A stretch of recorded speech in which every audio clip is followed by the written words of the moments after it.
আবার একটু বলি, এই যে সোজা অবস্থায় এই যে ডান দিক থেকে এই যে দেখেন আপনার ভুরু বরাবর থাকবে কাঁধের মাথার অংশটা, তারপরে ডান দিকে নামবে। সমাবেশ মানে কি, কিছু মানুষ যখন কিছু কর্মসূচি বা কিছু কর্মসূচি বাস্তবায়ন করার জন্য কোনো জায়গায় এঙ্গেজ হয় বা কোনো জায়গায় এসে জড়ো হয়, সেটাকেই বলা হয় সমাবেশ, তাই না? এটাকে ইংরেজিতে বলে অ্যাসেম্বলি, ASSEMBLY, অ্যাসেম্বলি। আমি একটু ডিটেল যাব যে প্রাত্যহিক সমাবেশ কি। সকালবেলা মানুষ যখন কিছু কর্মসূচি বাস্তবায়ন করার জন্য জড়ো হয় তাকে সমাবেশ বলে, প্রাত্যহিক সমাবেশ বলে। এখন মানুষ কি একসাথে জড়ো হয়ে প্রাত্যহিক সমাবেশ করে না, হয়তো বা বিভিন্ন সমাবেশে জয়েন করার সময় একটা সমাবেশ করে, সেটা অপরাহ্ন সমাবেশ হইতে পারে, সেটা সাধারণ সভা হইতে পারে, সে যে কোনো কিছু হইতে পারে। কিন্তু এই যে প্রাত্যহিক সমাবেশ বিষয়টা, যে বিষয়টা এখানে আলোচনা করা হয়েছে প্রাত্যহিক সমাবেশ, সেটা অবশ্যই বিদ্যালয়ে, শিক্ষা প্রতিষ্ঠানে প্রাত্যহিক সমাবেশ কিছু কর্মসূচির মাধ্যমে বাস্তবায়ন হয়ে থাকে। ঠিক আছে, এখানে একটি জিনিস আমি এনেছি, আপনারা দেখেন যে assembly is a gathering of all or part of a school for various purposes such as special programs or communicating information. এটা তথ্য আদান প্রদানের একটা মাধ্যম। কি তথ্য আদান প্রদান? শারীরিক প্রাত্যহিক সমাবেশে একটি বিদ্যালয়ে কিছু শুরু করার জন্য কিছু কর্মসূচির মাধ্যমেই বিদ্যালয়ের কার্যক্রমগুলো শুরু হয়। এই তালিকা বা এই কার্যক্রমগুলোর সমন্বিত প্রচেষ্টাকে প্রাত্যহিক সমাবেশ বলে। আমি যদি এখান থেকে একটু পড়ি, আপনারা দেখেন প্রিয় ভাই বন্ধুরা, প্রতিদিন শিক্ষা প্রতিষ্ঠানে দৈনন্দিন কার্যক্রম শুরু করার পূর্বে প্রতিষ্ঠান প্রধান সহ সকল ছাত্রছাত্রী ও শিক্ষক মণ্ডলী একত্রিত হয়ে ধারাবাহিকভাবে কতগুলো কর্মসূচি পালন করে থাকে। এসব কর্মসূচি সম্পাদনের উদ্দেশ্যে প্রতিদিন একত্রিত বা মিলিত হওয়াকে প্রাত্যহিক সমাবেশ বলে। তার মানে বুঝতে পারছেন যে শিক্ষা, এই যে দেখেন এখানে এখানে কি আছে, এখানে ছাত্রছাত্রীরা দাঁড়াইছে সারিবদ্ধভাবে, দেখছেন আপনারা সারিবদ্ধভাবে ছাত্রছাত্রীরা দাঁড়াইছে, ক্লাস ক্যাপ্টেনরা সামনে আছে। হ্যাঁ, তারপরে দেখেন যে এখানে বিদ্যালয়ের ফটক, এই যে সমাবেশ অনুষ্ঠান কিভাবে আয়োজন হয় এই জিনিসটা এখানে, এই যে সামগ্রিক প্রক্রিয়াটাই প্রাত্যহিক সমাবেশ। আপনি যদি জাস্ট এই জিনিসটাই, এই ছবিটাই মাথায় রাখেন, তাহলে অবশ্যই প্রাত্যহিক সমাবেশ সম্পর্কে একটা ভালো আইডিয়া পাবেন। যে শিক্ষা প্রতিষ্ঠানের দৈনন্দিন কার্যক্রম শুরু করার পূর্বে, শিক্ষা প্রতিষ্ঠানের দৈনন্দিন কার্যক্রম, প্রতিদিনের কার্যক্রম শুরু করার পূর্বে বিদ্যালয়ের প্রতিষ্ঠান প্রধান সহ অন্যান্য শিক্ষক এবং কর্মকর্তাবৃন্দ এবং বিদ্যালয়ের সকল ছাত্রছাত্রীবৃন্দ একত্রিত হয়ে যে কর্মসূচিগুলো পালন করে থাকে, এই সব কর্মসূচি সম্পাদনের উদ্দেশ্যে প্রতিদিন একত্রিত হয়ে যে কর্মসূচিগুলো পালন করে থাকে তাকেই বলা হয় প্রাত্যহিক সমাবেশ। আমার মনে হয় বিষয়টা ক্লিয়ার। এই যে ছবিটা যদি আপনারা দেখেন, আমার মনে হয় বিষয়টা ক্লিয়ার হবে যে এই যে দেখেন ন্যাশনাল ফ্ল্যাগ থাকবে, জাতীয় পতাকা ফটক বা পতাকা মঞ্চ আছে, পতাকা মঞ্চের যে দেখেন আমি যেহেতু সামনে দাঁড়িয়ে আছি, পয়েন্ট অফ ভিউ, এখানে পয়েন্ট অফ ভিউটা খুব ইম্পর্টেন্ট। হ্যাঁ, আমি বলবো এটা পরে আলোচনা আসছে। এ দেখেন শারীরিক শিক্ষা শিক্ষক দাঁড়াইছে, এখানে স্কুল ক্যাপ্টেন, তারপরে এখানে প্রধান শিক্ষক, এর সামনে ষষ্ঠ শ্রেণী, পঞ্চম শ্রেণী, সপ্তম শ্রেণী, অষ্টম শ্রেণীর ছাত্রছাত্রীরা দাঁড়াইছে। এই পুরো প্রক্রিয়াটাই প্রাত্যহিক সমাবেশ। শিক্ষা প্রতিষ্ঠানের দৈনন্দিন কার্যক্রম শুরু করার জন্য যেই প্রক্রিয়ার মাধ্যমে, যেই কর্মসূচিগুলো পালন করে মাধ্যমে যে কর্মসূচিগুলো সম্পাদনের মাধ্যমে প্রত্যেকে একত্রিত হয়, তখন তাকে প্রাত্যহিক সমাবেশ বলে। আমার মনে হয় বিষয়টা ক্লিয়ার। আপনারা কি সবাই বুঝতেছেন? স্যার এই ক্লাস কি করে শুধু শারীরিক বিষয় চাকরি হবে, প্লিজ জানাবেন। হ্যাঁ, আমি বলবো, হ্যাঁ, আইএস গোল্ডেন নামে একজন কমেন্ট করছেন যে হ্যাঁ, বিষয়টা হলো যে কি, এটা কিন্তু একটা বেসিক নলেজ। শারীরিক শিক্ষার যারা পরীক্ষা দিবেন, সাবজেক্টিভ ব্যাচ, তাদের জন্য এটা খুব ইম্পর্টেন্ট। আর যারা সাধারণ আছেন তাদের জন্য জেনে রাখা ভালো, কেননা বিষয়টা হলো এটা তো বেসিক, মেক সেন্স। আমি এই প্রসঙ্গে একটা গল্প বলি। আমরা অ্যাসেম্বলি করতেছিলাম, একটু দেরিতে, আমার যে বললাম যে রায়হান নামের একজন বন্ধু, সে দেরিতে যখন জাতীয় সঙ্গীত চলতেছে, সে দৌড়ায় এসে জাতীয় সঙ্গীত লাইনে দাঁড়াইছে। ওই সময় কি হয়েছে, জাতীয় চলাকালীন সময়ে নিয়ম হলো যে যে জায়গায় থাকবে সে জায়গায় সাবধান অবস্থায় দাঁড়িয়ে থাকবে। সে বন্ধু জানলো না, তারপরে কি হলো, শেষ সমাবেশ শেষ, তাকে ডেকে প্রধান শিক্ষক ইচ্ছাতভাবে মারছে। এখন আপনি কি চান এই যে এই জিনিসগুলো আপনি এই অপদস্থ হন, অপমান হন, চান আপনি? অবশ্যই না। এই জন্য আমি বলবো যারা সাধারণ স্টুডেন্ট আছেন তাদের জন্য তারাও আপনারা এই ক্লাসটি করতে পারেন, দেখে নিতে পারেন, যেন অপমানিত না হন, অপদস্থ না হন। ঠিক আছে, জ্ঞানের তো শেষ নাই, তাই না?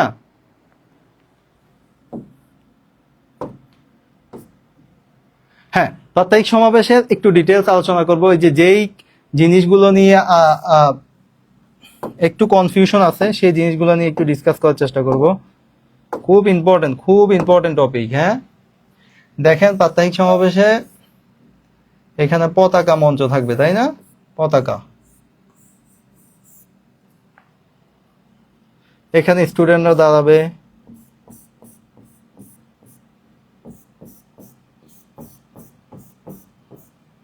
তাই না? স্টুডেন্টরা এখানে দাঁড়াচ্ছে,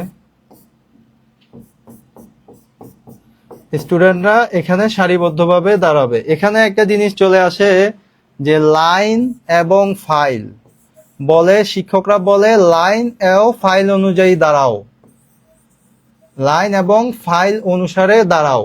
এখন লাইন কোনটা, ফাইল কোনটা? আপনি অ্যাজ এ শারীরিক শিক্ষা শিক্ষক হিসেবে একটা শিক্ষা প্রতিষ্ঠানে জয়েন করছেন, আপনাকে বললো যে ছেলেদেরকে সারিবদ্ধভাবে দাঁড়াও, আপনি কোনো মতো দাঁড় করাই দিলেন, তাই না? তাইলে সেখানে যদি আপনি লাইন এবং ফাইলটা জানেন এবং অ্যাকর্ডিং টু হাইট এই বিষয়টা জানেন, যে যে যে যে ছোট তাকে সামনে দেওয়া, মানে হলো দৈর্ঘ্যে ছোট, উচ্চতায় ছোট আর কি, তাকে সামনে দেওয়া, সামনে পিছনে দেওয়া, এই বিষয়গুলো আমি একটু বলি। যে লাইন বিষয়টা কি? লাইন হলো এই যে এটা একটা লাইন, এটা একটা লাইন, এটা একটা লাইন, এই যে এই জিনিসটা হলো লাইন, এই পুরাটা হলো লাইন। আর এই যে এই জায়গাটা, এই যে পুরাটা, এটাকে বলে ফাইল। আপনাকে প্রশ্ন আসতে পারে, ভাইবা বোর্ডে জিজ্ঞেস করতে পারবে লাইন কি, ফাইল কি? আপনি বলবেন যে কাঁধের মানে কাঁধের পাশে পাশে পাশে যে দাঁড়ানোকে ফাইল বলে, এবং পিছনে পিছনে পিছনে দাঁড়ানোকে লাইন বলে। শেষ। আপনাকে ভাইবা বোর্ডে যদি প্রশ্ন করে আপনি পারবেন না? অবশ্যই অবশ্যই পারবেন, আমি আশা করব সবাই পারবে। এটা কি সমাজ সেবা উন্নয়ন সম্পর্কিত না? হ্যাঁ, সুমাইয়া আক্তার, ধন্যবাদ আপনাকে কমেন্ট করার জন্য। রোমান ইসলাম, ধন্যবাদ। হ্যাঁ, বিষয়টা যেটা বুঝাচ্ছিলাম, দেখেন যে ফাইল এই যে এই পাশাপাশি, অর্থাৎ কাঁধের সাথে কাঁধ, পাশাপাশি কাঁধের সাথে কাঁধে মিলিয়ে দাঁড়ানোর প্রক্রিয়াকে লাইন ফাইল বলে। আর পেছনে পেছনে এই যে একজন ব্যক্তি, রহিমের পেছনে করিম, করিমের পেছনে জামাল, জামালের পেছনে আদিল, এই দাঁড়ানোর প্রক্রিয়াকে ফাইল বলে। আমার মনে হয় লাইন এবং ফাইল বুঝে গেছেন। অ্যাকর্ডিং টু হাইট, মানে মানুষের হাইট, যে ছোট, যে হলো যে হাইট কম তাকে সামনে দেওয়া, হাইট যাকে হাইট যার লম্বা, 5 ফুট 1 ইঞ্চি আর 4 ফুট, 4 ফুটকে সামনে দিবেন নাকি 5 ফুট 1 ইঞ্চিকে সামনে দিবেন? 5 ফুট 1 ইঞ্চিকে সামনে দিলে 4 ফুটকে দেখা যাবে না। এজন্য অ্যাকর্ডিং টু হাইট, আমরা বলি অ্যাকর্ডিং টু হাইট অনুসারে লাইন এবং ফাইল সাজাতে হয়। যে বিষয়টা বলছিলাম লাইন এবং ফাইল, বিষয়টা ক্লিয়ার?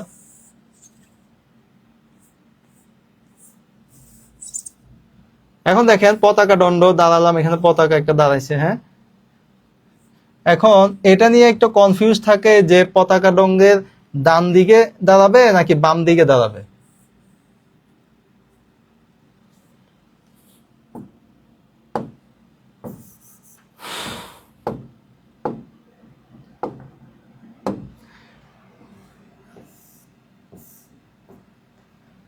পয়েন্ট অফ ভিউ, আমি একটা বিষয়টা বলি, point of view, point of view, এখানে পয়েন্ট অফ ভিউটা একটা বিষয়। দেখেন আমি কিন্তু পতাকা দলের সামনে, তাই না? পতাকা দণ্ডের সামনে আমি দাঁড়িয়ে আছি, তাহলে আমার আমার বাম হাত দেখেন আপনারা, এই যে আমার বাম হাত, এটা হলো আমার ডান হাত। আর আমি যদি পতাকা দণ্ডের পিছনে দাঁড়াই তাহলে এটা আমার ডান হাত, এটা আমার বাম হাত। আমি যদি পিছনে দাঁড়াই তাহলে এই দেখেন আমি দাঁড়াইলাম, এখানে আমি দাঁড়ালাম, এটা আমার ডান হাত, ডান, এটা আমার বাম, তাই না? তাহলে আমি দাঁড়াবো পতাকা দণ্ডের ডান দিকে। এটা হলো যে আমি যদি পতাকা দণ্ডকে সামনে রেখে, আমার পয়েন্ট অফ ভিউ থেকে আমি যদি পতাকা দণ্ডকে পিছনে রেখে দাঁড়াই তাহলে এই যে দেখেন, আমি যদি পতাকা দণ্ড সামনে থাকি তাহলে এটা আমার ডান হাত, এটা বাম হাত, এটা ডান হাত, তাই না? এই যে দেখেন এরা যারা দাঁড়াইছে, এদের পয়েন্ট অফ ভিউ থেকে এদের এটা ডান হাত, এটা বাম হাত, তাই না? তাহলে আপনারা বলবেন যে এই স্টুডেন্টদের পয়েন্ট অফ ভিউ থেকে শারীরিক শিক্ষা শিক্ষক বাম দিকে দাঁড়াবে, আর প্রধান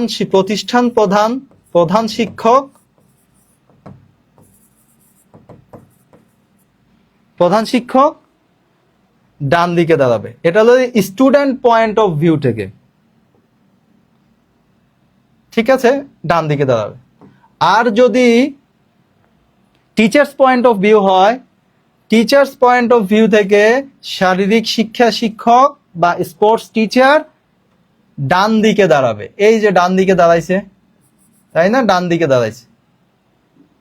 এবং টিচার্স পয়েন্ট অফ ভিউ থেকে প্রধান শিক্ষক বা প্রতিষ্ঠান প্রধান বাম দিকে দাঁড়াবে। এই যে বাম দিকে দাঁড়াইছে। আমার মনে হয় বিষয়টা ক্লিয়ার। এই জিনিসটা গুলিয়ে ফেলে, এই জিনিসটা সম্পর্কে অনেকেই জানে না বিষয়গুলো। হ্যাঁ, এই জিনিসটা খুব মোস্ট ইম্পর্টেন্ট। অনেকেই তর্ক করে এই বিষয়টা নিয়ে। তারপরে সেম ভাবে এইখানে ক্যাপ্টেন থাকবে, যে হলো যে প্রত্যেক সমাবেশ পরিচালনা করবে, তারা থাকবে তার শারীরিক শিক্ষা শিক্ষকের ডান পাশে। হ্যাঁ, তারপরে অন্যান্য শিক্ষকরা এখানেও থাকতে পারে, এখানেও থাকতে পারে, এটা ডাজন্ট ম্যাটার, এটা কিছুই না, ঠিক আছে? আমার মনে হয় এতটুক বিষয়টা ক্লিয়ার। আপনারা কি বিষয়টা ক্লিয়ার, বুঝতে পারতেছেন? হ্যাঁ, রুমন ইসলাম ধন্যবাদ, জি বুঝতে পারছেন, আপনাকে অসংখ্য ধন্যবাদ। আনাস জামিল শেয়ার ডান, ধন্যবাদ আপনাকে শেয়ার করার জন্য। রুমানা আক্তার দিনাজপুর থেকে, হ্যাঁ এই বিষয়টা বুঝতেছেন না? ওকে, থ্যাংক ইউ। আমি দেখেন আবারও বলছি, এখানে পতাকা দণ্ডের স্টুডেন্ট পয়েন্ট অফ ভিউ থেকে এই যে একজন স্টুডেন্ট দাঁড়িয়ে আছে, তার ডান দিক, এইদিকে তার ডান দিকে প্রধান শিক্ষক দাঁড়াবে, আর তার বাম দিকে স্পোর্টস টিচার শারীরিক শিক্ষা শিক্ষক দাঁড়াবে। এটা হলো যে স্টুডেন্ট পয়েন্ট অফ ভিউ থেকে। হ্যাঁ, আর যদি টিচার্স পয়েন্ট অফ ভিউ থেকে হয়, শিক্ষকদের দৃষ্টি থেকে হয়, তাহলে স্পোর্টস টিচার অর্থাৎ শারীরিক শিক্ষা শিক্ষক পতাকা দণ্ডের ডান দিকে দাঁড়াবে, এবং প্রধান শিক্ষক অর্থাৎ প্রতিষ্ঠান প্রধান পতাকা দণ্ডের বাম দিকে দাঁড়াবে। That's fine, that's okay, that's clear. আমার মনে হয় সাউন্ড ক্লিয়ার, এটা নিয়ে আর কোনো কনফিউজ থাকবে না। থ্যাংক ইউ, বুঝতে পারছেন? হ্যাঁ, নাফিয়া আক্তার ধন্যবাদ, আপনি বুঝতে পারছেন। ওকে, আমি নেক্সট পার্টে যাচ্ছি। হ্যাঁ, এটা মোস্ট ইম্পর্টেন্ট, অনেক বেশি গুরুত্বপূর্ণ। দেখেন এই জিনিসটা কিন্তু খুব বেশি গুরুত্বপূর্ণ। আমি আবারও দেখেন,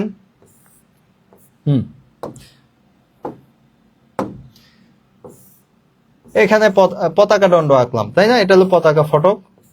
এরকম দেখেন বিভিন্ন প্রোগ্রামে দেখা যায় কি পতাকা অনেকগুলা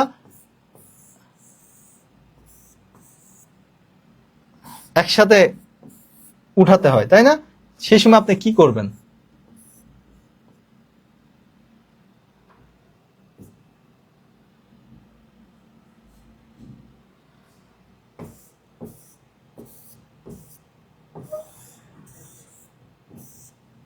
এখানে স্টুডেন্টরা দাঁড়ালো,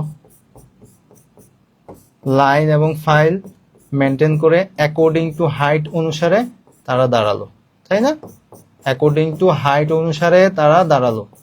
তাহলে আমরা দেখব অ্যাকর্ডিং টু হাইট অনুসারে যদি দাঁড়াই, এখন দেখেন এখানে কিন্তু 4টা পতাকা, তাই না? যদি আমরা 5টা পতাকা দেই, মাঝখানের পতাকাটা কোনটা থাকবে? এখন আমরা দেখতেছি যে মাঝখানে এই যে আমাদের জাতীয় পতাকাটা থাকবে, তাই না?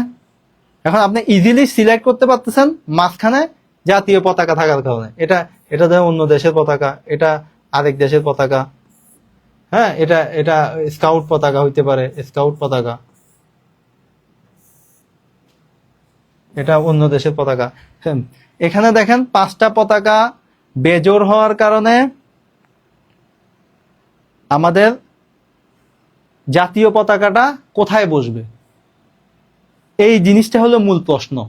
যে যদি 7টা পতাকা হয় তাহলে জাতীয় পতাকাটা অবশ্যই মিডলটা বের হয়ে যায়। জোর হলে 1 2 3 4 5, বেজোড় হলে ইজিলি মিডলটাই জাতীয় পতাকা হবে। যদি জোর হয়, আচ্ছা আমি যদি এখানে আরেকটা পতাকা অ্যাড করি, দেখেন এখন আপনি কোনটা জাতীয় পতাকা হিসেবে আইডেন্টিফাই করবেন? কোন মাঝখানেই তো জাতীয় পতাকাটা রাখতে হবে, কোন পতাকাটাকে আপনি জাতীয় পতাকা হিসেবে আইডেন্টিফাই করবেন, এটাই হলো প্রশ্ন। এখানে দেখেন কয়টা পতাকা, 3টা 4টা 6টা। 6টা পতাকা হলে মাঝখানে 2টার ডান দিকেরটা হবে জাতীয় পতাকা। আমি যদি এদিক থেকে দাঁড়াই, এই যে এভাবে দাঁড়াই, এভাবে দেখেন 5টা পতাকা, মাঝখানে যেটা, মাঝখানের ডান দিকের 2টা, এ দেখেন এই 2টা, ডান দিকেরটা প্রথমটা। তার মানে আমরা এটা বলতে পারি এটাকে জাতীয় পতাকা হিসেবে, বাংলাদেশের জাতীয় পতাকা হিসেবে আমরা সিলেক্ট করব। কোথায় থাকবে জাতীয় পতাকাটা, কোথায় থাকবে? প্রশ্নটা হইতে পারে যে যদি 8টা জাতীয় পতাকা হয়, 1 2 3 4 5 6, মানে জোর সংখ্যক জাতীয় পতাকা হলে পতাকা, বাংলাদেশের জাতীয় পতাকাটি কোথায় স্টে করবে, কোথায় অবস্থান করবে, এই জিনিসটা হলো ফাইন্ড আউট করার জন্য মাঝখানে 2টা পতাকার ডান দিকের পতাকাটাতে জাতীয় পতাকাটা বসবে, উত্তোলন করা হবে। আমার মনে হয় বিষয়টা ক্লিয়ার। আর একটা বিষয়, হ্যাঁ আমার মনে হয় বিষয়টা ক্লিয়ার। হ্যাঁ দেখি কমেন্ট করেন তো ক্লিয়ার কিনা। আহনাজ জামিল শেয়ার ডান, হ্যাঁ। রোমানা আক্তার বুঝতে পারছেন, থ্যাংক ইউ। কে কে বুঝতে পারতেছেন না একটু জানান, হ্যাঁ।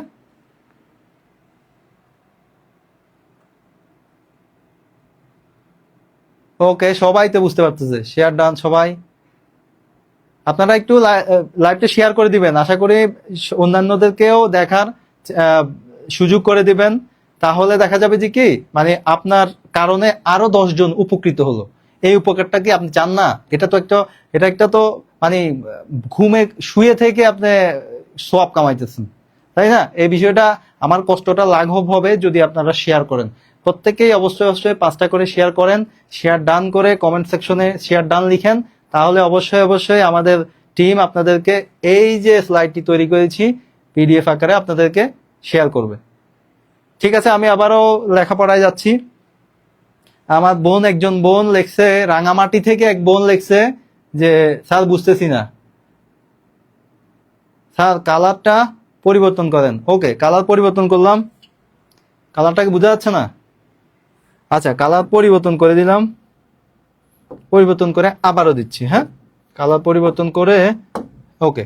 এখন দেখেন, এখন কালার বোঝা যাচ্ছে? আই থিঙ্ক বোঝা যাচ্ছে না? এখন দেখেন আবারও পতাকাটা আসলে কোন জায়গায় বসবে, ন্যাশনাল ফ্ল্যাগ, জাতীয় পতাকা কোন জায়গায় বসবে, এই বিষয়টা হলো প্রশ্ন। যদি 3টা পতাকা আসে তাহলে আমরা জানি যে 3টা পতাকা হলে মাঝখানেরটা তো ইজিলি সিলেক্ট করতে পারি, আমরা মাঝখানেরটাতে আমরা জাতীয় পতাকা উঠাবো। যদি 4টা পতাকা আসে, দেখেন আপনার যদি 4টা পতাকা কোনো জায়গায় উঠাতে হয়, তাহলে আপনি কোনটা জাতীয় পতাকা হিসেবে উঠাবেন বা জাতীয় পতাকা হিসেবে সেখানে উত্তোলন করবেন। তো দেখেন আমার যেটা থিওরি ছিল যে মাঝখানের 2টা ডান দিকেরটা, মাঝখানের 2টা আমি যদি জাতীয় পতাকা আমার সামনে থাকে তাহলে ডান দিক, এই যে এই জায়গাটা, এই জিনিসটা হবে জাতীয় পতাকা, ন্যাশনাল ফ্ল্যাগ, বাংলাদেশের জাতীয় পতাকা হিসেবে আমি এটা উত্তোলন করব। এটা হলো যে নিয়ম বলে, হ্যাঁ, বাংলাদেশের সংবিধান কার্যবিধি অনুযায়ী এটাই নিয়ম যে জাতীয় পতাকাটা অবশ্যই অবশ্যই মাঝখানের 2টা ডান দিকেরটাতে জাতীয় পতাকা উঠবে। আরেকটা বিষয় আমি একটু ক্লিয়ার করি, এখন বুঝতে পারছেন? বুঝছি না, লিমা আক্তার বুঝছি না, ওকে। হ্যাঁ, রুমান ইসলাম ওকে বলছেন, ধন্যবাদ। লিমন মিয়া ধন্যবাদ। আনাস জামিল থ্যাংক ইউ, ওকে বলছেন, ক্লিয়ার। স্যার কালারটা পরিবর্তন, আমি কালার পরিবর্তন করছি, দেখেন ফারুক মিয়া কালারটা পরিবর্তন করছি, একটু দেখেন। আমার মনে হয় এই যে এখন দ্বিতীয়বার যেটা বললাম, আর একটু যদি আমি বলি,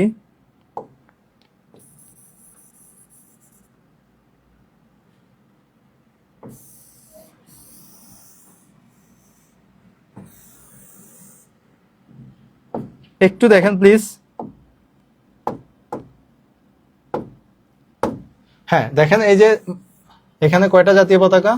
এখানে 4টা জাতীয় পতাকা, অর্থাৎ জোর সংখ্যক জাতীয় পতাকা হলে আপনি কোথায় জাতীয় পতাকা, বাংলাদেশের জাতীয় পতাকা বা ন্যাশনাল অ্যান্থম ইন বাংলাদেশ, বাংলাদেশের ন্যাশনাল ফ্ল্যাগ ইন বাংলাদেশ, বাংলাদেশের জাতীয় পতাকাটা কোন জায়গাতে, কোন পতাকা, কোন জায়গাটাতে আপনি উত্তোলন করবেন, সেটা ফাইন্ড আউট করতে হলে মাঝখানে 2টা জাতীয় পতাকা, যদি এখানে 6টা হয় তাহলে মাঝখানের 2টা, যদি 8টা হয় মাঝখানের 2টা নিয়ে, মাঝখানের 2টা ডান দিকেরটা, ডান হাতেরটা, আমার সামনে যদি মাঝখানের 2টা থাকে, সামনের 2টা ডান হাতেরটা হয়ে জাতীয় পতাকা হিসেবে উত্তোলন করব আমরা।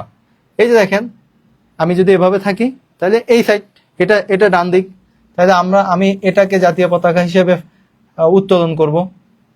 অন্যান্যগুলো অ্যাজ ইউজুয়াল পতাকা থাকবে, হয়তো স্কাউট পতাকা থাকতে পারে, রেড ক্রিসেন্ট পতাকা থাকতে পারে, অন্যান্য দেশের পতাকা থাকতে পারে, তাই না?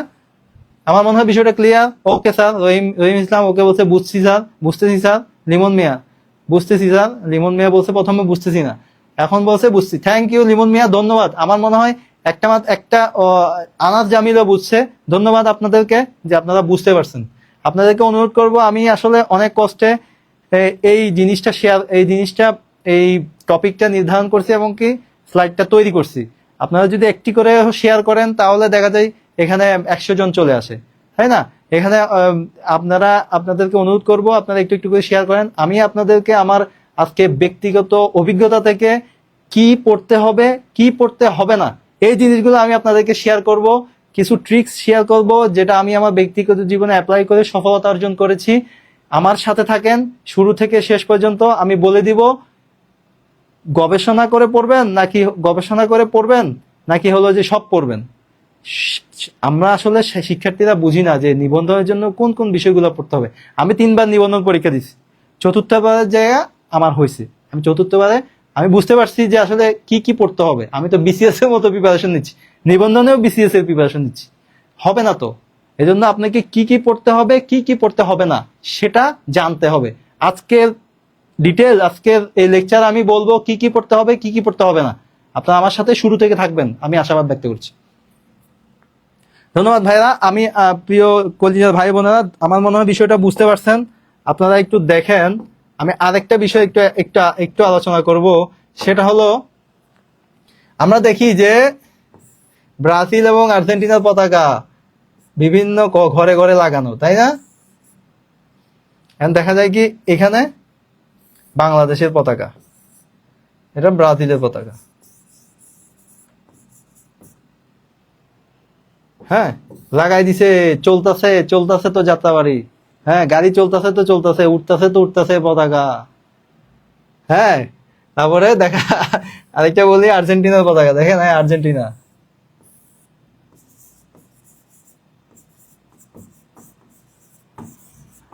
আর্জেন্টিনা পতাকা, এখানে বাংলাদেশের পতাকা।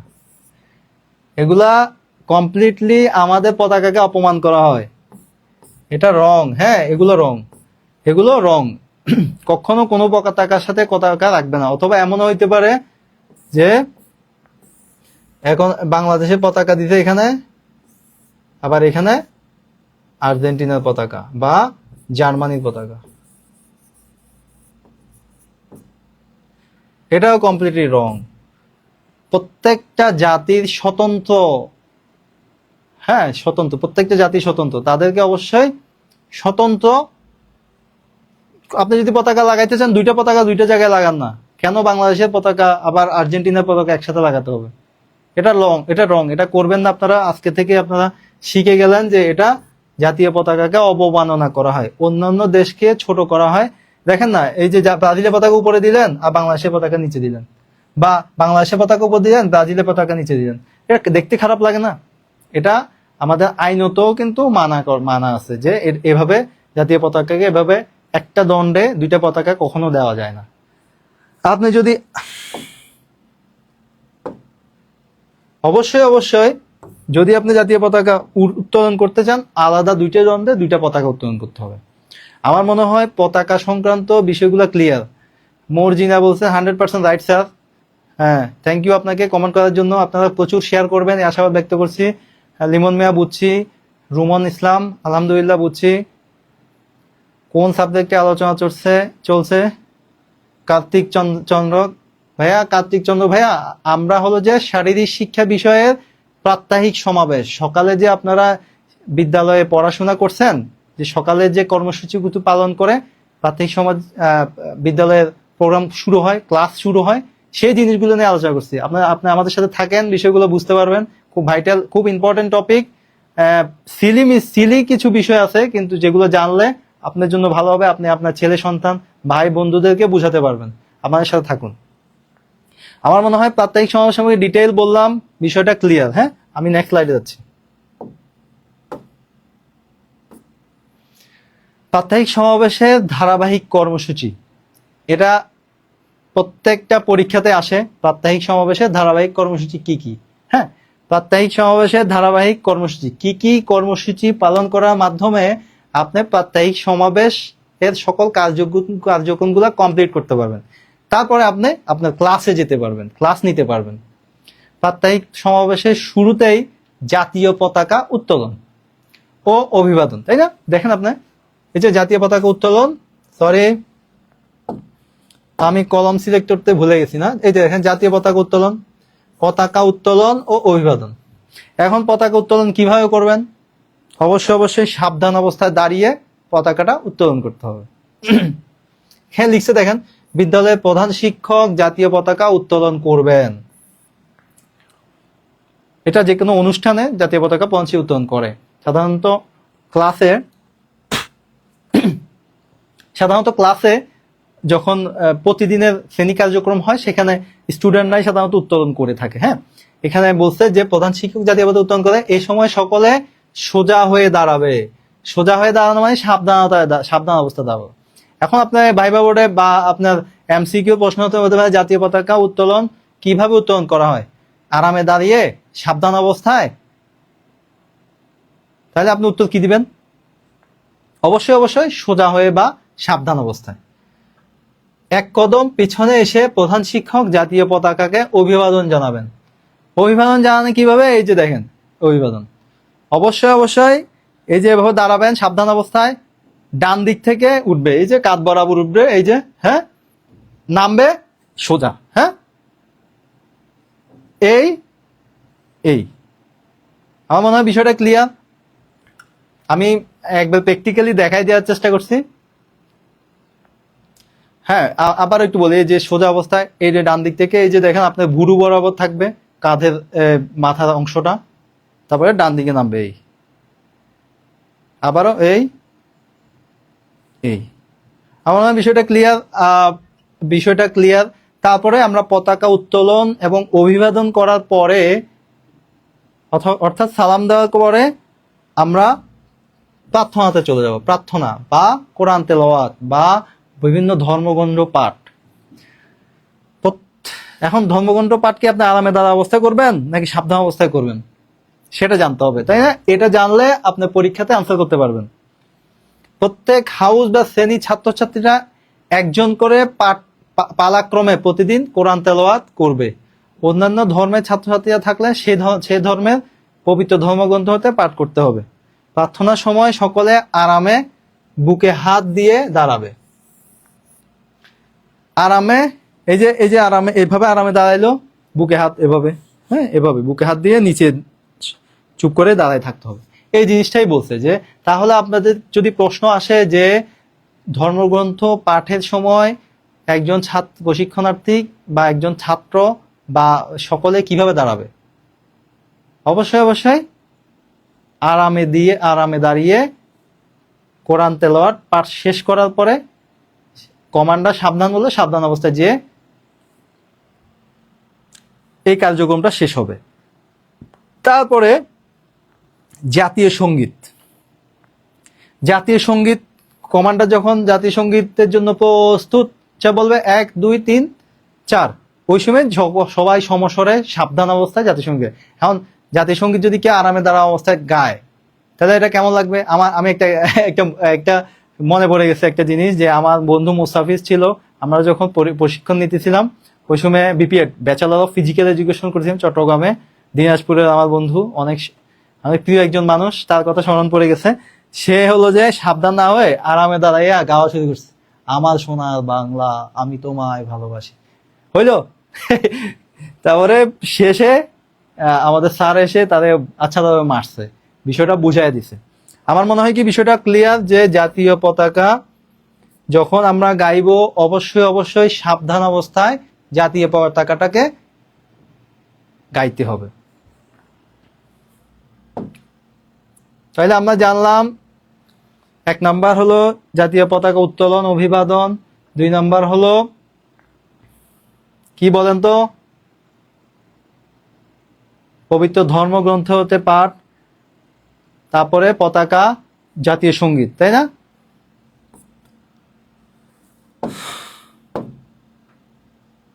তার 4 নাম্বার হলো শপথ বাক্য। এখন অনেকে বলে যে শপথ বাক্যটা আগে হবে, জাতীয় সঙ্গীতটা পরে হবে। হ্যাঁ, এটা নিয়ে একটা প্রজ্ঞাপন হয়েছে, আমি আপনাদেরকে প্রজ্ঞাপন দলিল সহ দেখাবো বিষয়গুলা।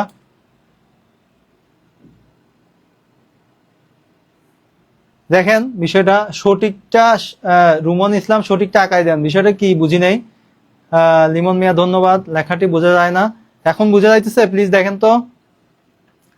প্রাত্যহিক সমাবেশে ধারাবাহিক 4র্থ নম্বর কর্মসূচি শপথ বাক্য পাঠ। যে শ্রেণীর ছাত্রছাত্রী কোরআন তেলাওয়াত বা পবিত্র ধর্মগ্রন্থ থেকে পাঠ করবে সে হাউজের একজন শপথ বাক্য পাঠ করবেন। এটা সমস্যা নাই, এগুলো যে কেউ পাঠ করতে হবে।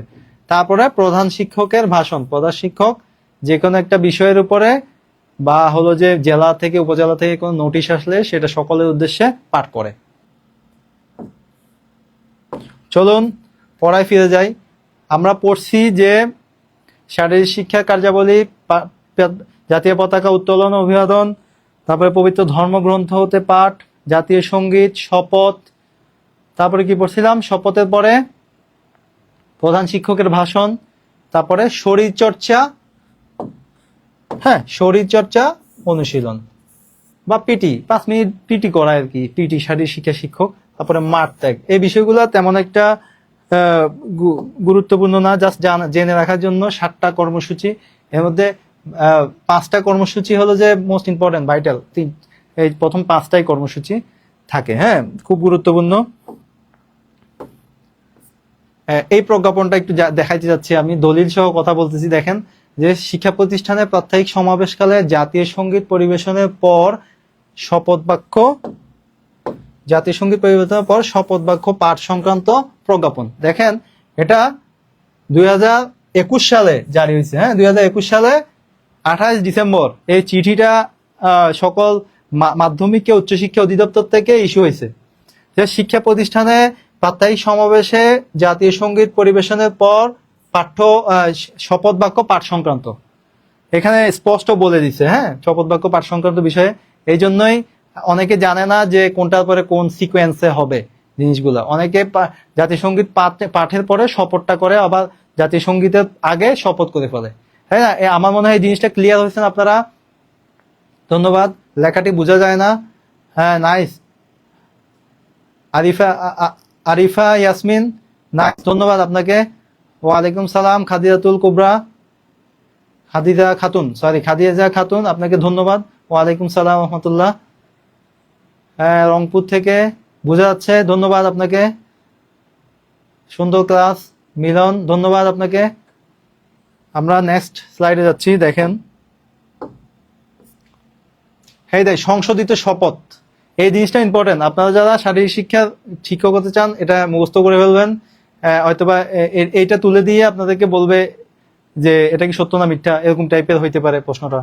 হ্যাঁ, এই যে দেখেন মাওসিয়ার প্রজ্ঞাপন 21 মে 2025 সালে, এই যে সংশোধিত শপথ হয়েছে, হ্যাঁ 21 মে 2025 সালে এই শপথটা হয়েছে। আমি শপথ করতেছি যে মানুষের সেবায় সর্বদা নিজেকে নিয়োজিত রাখিব, দেশের সেবায় অনুগত থাকিব, দেশের একতা ও সংহতি বজায় রাখিবার জন্য সর্বদা সচেষ্ট থাকিব, অন্যায় দুর্নীতি করিব না এবং অন্যায় দুর্নীতিকে প্রশ্রয় দিব না। হে মহান সৃষ্টিকর্তা, আমাকে শক্তি দিন, আমি যেন বাংলাদেশের সেবা করিতে পারি এবং বাংলাদেশকে একটি আদর্শ, বৈষম্যহীন এবং শক্তিশালী রাষ্ট্র হিসেবে গড়িয়া তুলতে পারি। দেখেন এই শপথটাও একটা প্রজ্ঞাপন। এই যে দেখেন 21 মে 2025 সালে এই শপথটা হয়েছে। এই শপথটা নিয়ে এখানে আবার ইয়ে করে দিছে, আমি দেখাই দিছি প্রজ্ঞাপনটা। আমার এখানে আলোচনা কিছু নাই।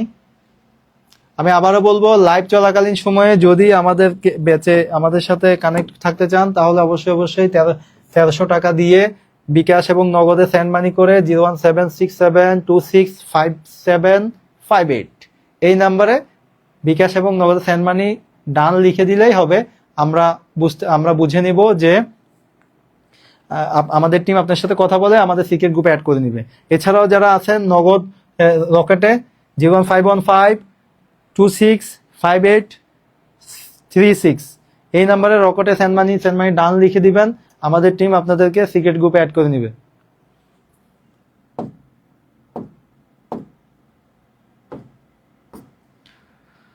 শারীরিক শিক্ষা প্রতিষ্ঠানে সমাবেশের প্রয়োজনীয়তা। শিক্ষা প্রতিষ্ঠানে সমাবেশের প্রয়োজনীয়তা, যে কর্মসূচিগুলো পালন করে সেটা প্রয়োজন কি? 1 নম্বর প্রয়োজন হলো যে দেখেন শিক্ষার্থীদের মধ্যে দলীয় মনোভাব ও সমঝোতা, শিক্ষার্থীদের মধ্যে দলীয় মনোভাব এবং সমঝোতা বৃদ্ধি করে। এই জিনিসগুলো থিওরিটিক্যাল, কিন্তু আপনাকে যদি প্রশ্নে এমসিকিউ আকারে প্রশ্ন হয় এই জিনিসগুলো কিন্তু আপনাকে জানতে হবে। হ্যাঁ, দলীয় এবং মনোভাব, দলীয় সমঝোতা ও মনোভাব বৃদ্ধি।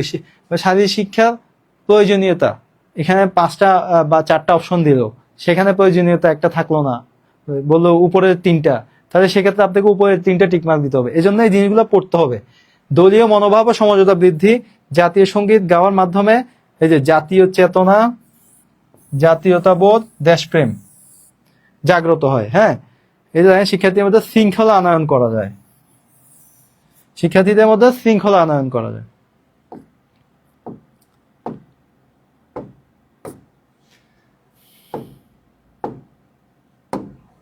দেখেন এই যে দেখেন সচেতনতা জাগ্রত হয়, শিক্ষার্থীদের মধ্যে সচেতনতা জাগ্রত হয়, যে একটা ক্লাসে কতজন আসছে ওই সময় সমাবেশের মাধ্যমে তারা আইডেন্টিফাই করতে পারে। তারপরে দেখেন শরীরচর্চা অনুশীলনের সুযোগ সৃষ্টি হয়। আমাদের তো এখন ছাত্রছাত্রীরা ফার্মের মুরগি হয়ে গেছে, এই যে স্মার্টফোন দেখতেছেন, স্মার্টফোনে সব গেম খেলতেছে, সবকিছু করতেছে, তাই না? এখন যদি বিদ্যালয়ে যদি শরীরচর্চা করে সকালবেলা একটু, তাহলে শারীরিকভাবে তারা সচ্ছল হইলো, শারীরিকভাবে ভালো থাকলো। যথাসময়ে প্রত্যক্ষ ভূমিকায় দেখেন উপস্থিতি নিশ্চিত করা যায়। তারপরে শারীরিক ও মানসিক বিকাশ ঘটাতে প্রত্যক্ষ পরোক্ষ ভূমিকা রাখে শারীরিক এবং মানসিক বিকাশে। হ্যাঁ, এই জিনিসগুলা পড়ে নিবেন আপনারা এখানে। তারপরে রাষ্ট্র দেশের প্রতি এই যে দেখেন চরিত্র গঠন, উত্তম চরিত্র গঠন, কল্যাণ কাজের প্রতি মানসিকতা সৃষ্টি হয়। বিদ্যালয়ে শারীরিক শিক্ষা প্রয়োজনীয়তা, এই জিনিসগুলো আমার মনে হয় এই বেসিক জিনিসগুলো আপনারা জানেন, এই জিনিসগুলো জানেন। এই জিনিসটা খুব ইম্পর্টেন্ট যে জাতীয় পতাকা আপনারা কখন অর্ধনমিত করবেন এবং অর্ধনমিত করার নিয়মটা কি। হ্যাঁ, এখানে একটা প্রজ্ঞাপন দেখেন, একটা গ্যাজেট জারি হয়েছিল যে জাতীয় পতাকাটা আপনি অর্ধনমিত, এই যে ম্যাশ ফ্ল্যাগ হাফ ম্যাশ, হ্যাঁ, আপনারা যখন জাতীয় পতাকা অর্ধনমিত রাখবেন সেটা কতটুক অর্ধনমিত রাখবেন। এখানে দেখেন আমি একটা পতাকা আঁকছি, যে এটা স্ট্যানের দৈর্ঘ্য, পতাকা দণ্ডের দৈর্ঘ্য 20 ফিট লাগছি। হ্যাঁ, পতাকা দণ্ডের কে 20 ফিট করে সেটাকে 4 ভাগ করছি, 4 ভাগের 1 প্রস্থ বা 4 ভাগের 1 ভাগ নেমে সেটাকে অর্ধনমিত করা হয়, অর্ধনমিত অবস্থায় রাখা হয়। এখানে লিখেছে পতাকা উত্তোলনের সময় প্রথমে পতাকা দণ্ডের সর্বোচ্চ পয়েন্টে উঠবে। পতাকা দণ্ডের 1/4 অংশ নিচে নামিয়ে স্থির করে বেঁধে দিতে হবে। বিষয়টা বুঝছেন? যদি কোনো গেজেট বা কোনো শোক প্রস্তাবের মাধ্যমে পতাকা দণ্ড অর্ধনমিত রাখার জন্য সরকার থেকে জারি করে বলে, তাহলে অবশ্যই শিক্ষা প্রতিষ্ঠানে পতাকা দণ্ডকরা আগে সরাসরি উপরে উঠাতে হবে। উঠানোর পরে 30 সেকেন্ড রাখার পরে তারপরে পতাকা দণ্ডটাকে 1/4 এক ভাগ করলাম আমি, 2 ভাগ করলাম, 3 ভাগ, 4 ভাগ, 1 ভাগ নেমে সেই জায়গাটাতে জাতীয় পতাকাটাকে বেঁধে দিতে হবে। এই জিনিসটা অনেক শিক্ষা প্রতিষ্ঠানে জানে না। তারপরে আবারও যখন আপনি পতাকা দিন শেষ, পতাকাটা তো নামাইতে হবে, তাই না? পতাকাটাকে অবশ্যই এখান থেকে উপরে উঠিয়ে তারপরে নামাবেন। এটা হলো নিয়ম, জাতীয় পতাকাকে অর্ধনমিত রাখার নিয়ম এটাই। এখন প্রশ্ন হইতে পারে যে ভাইয়া পতাকা দণ্ডটার মাপ কেমন? পতাকা দণ্ডটার মাপ সম্পর্কে এই যে বাংলাদেশ সরকারের ন্যাশনাল ফ্ল্যাগ, যে বাংলাদেশ সরকারের গণপ্রজাতন্ত্রী বাংলাদেশ সরকারের যে জাতীয় পতাকা সংক্রান্ত যে বিষয় আছে, সেখানে কোনো জায়গায় বলা নেই জাতীয় পতাকা দণ্ডের দৈর্ঘ্য 24 ফিট হইতে হবে, 40 ফিট হইতে হবে। এটা হলো যে আপনার শিক্ষা প্রতিষ্ঠানের ভবনের বিশালতার উপর বেস করে সেটা বড় ছোট হইতেই পারে, ঠিক আছে? এটা ভালো হলো পতাকা দণ্ড থেকে 20 থেকে 40 ফিট হওয়া, ঠিক আছে? এখানে 20 ফিট ধরে নিচ্ছি আর কি আমরা। এটা অনেক বই আছে 16 ফিটও আছে, এটা অনেক বই আছে 40 ফিটও আছে, অনেক বই আছে 26 ফিট, 24 ফিট। এখানেও একটা এক্সাম্পল দিয়ে দিচ্ছে, দেখেন। If the flag is 24 feet in length, the distance between the top of the flagpole and the top of the flag will be 6 feet. ঠিক আছে? এখানে দেখেন 24 ফিট বলে দিছে, আর হলো যে 28 ফিট বলছে। এই দেখেন এখানে বলেছে ইহা অবিলম্বে কার্যকর হইবে। এটা কত সালে বলছে দেখেন? 2023 সালে 7 আগস্টে বলে দিছে এই জিনিসটা অর্ধনমিত নামার ক্ষেত্রে 1/4 আগে ছিল 1 প্রস্থ। হ্যাঁ, 1 প্রস্থ ছিল, এখন 1/4 অর্ধনমিত হবে। এই ইনফরমেশনটা কিন্তু খুব গুরুত্বপূর্ণ। আপনারা অবশ্যই যারা আছেন তারা এই জিনিসটা শেয়ার করে দিবেন। হাদিয়াতুল কুবরা, আসসালামু আলাইকুম। ওয়ালাইকুম সালাম। ধন্যবাদ স্যার। মিলন মিয়া, ধন্যবাদ আপনাকে।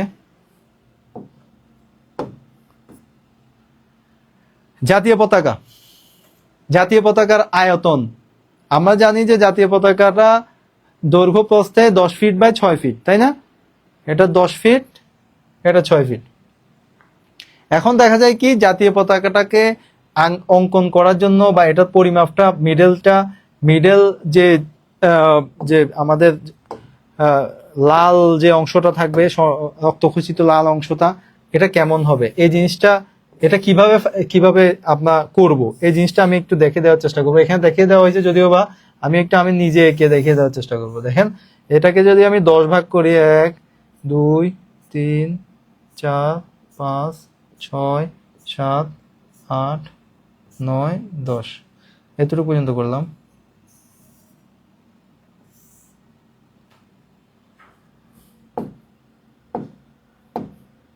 কিভাবে জাতীয়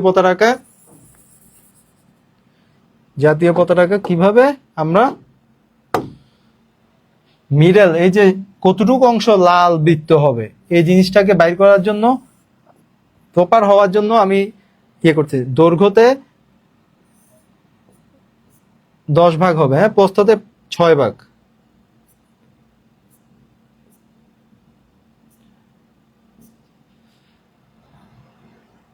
ছয় ভাগ করে এটা মিডলটাকে ভাগ করে ফেলুন। এই জিনিসটাই এখানে আঁকছে। এখন দেখেন এখান থেকে দেখেন 1 2 3 4 4.5।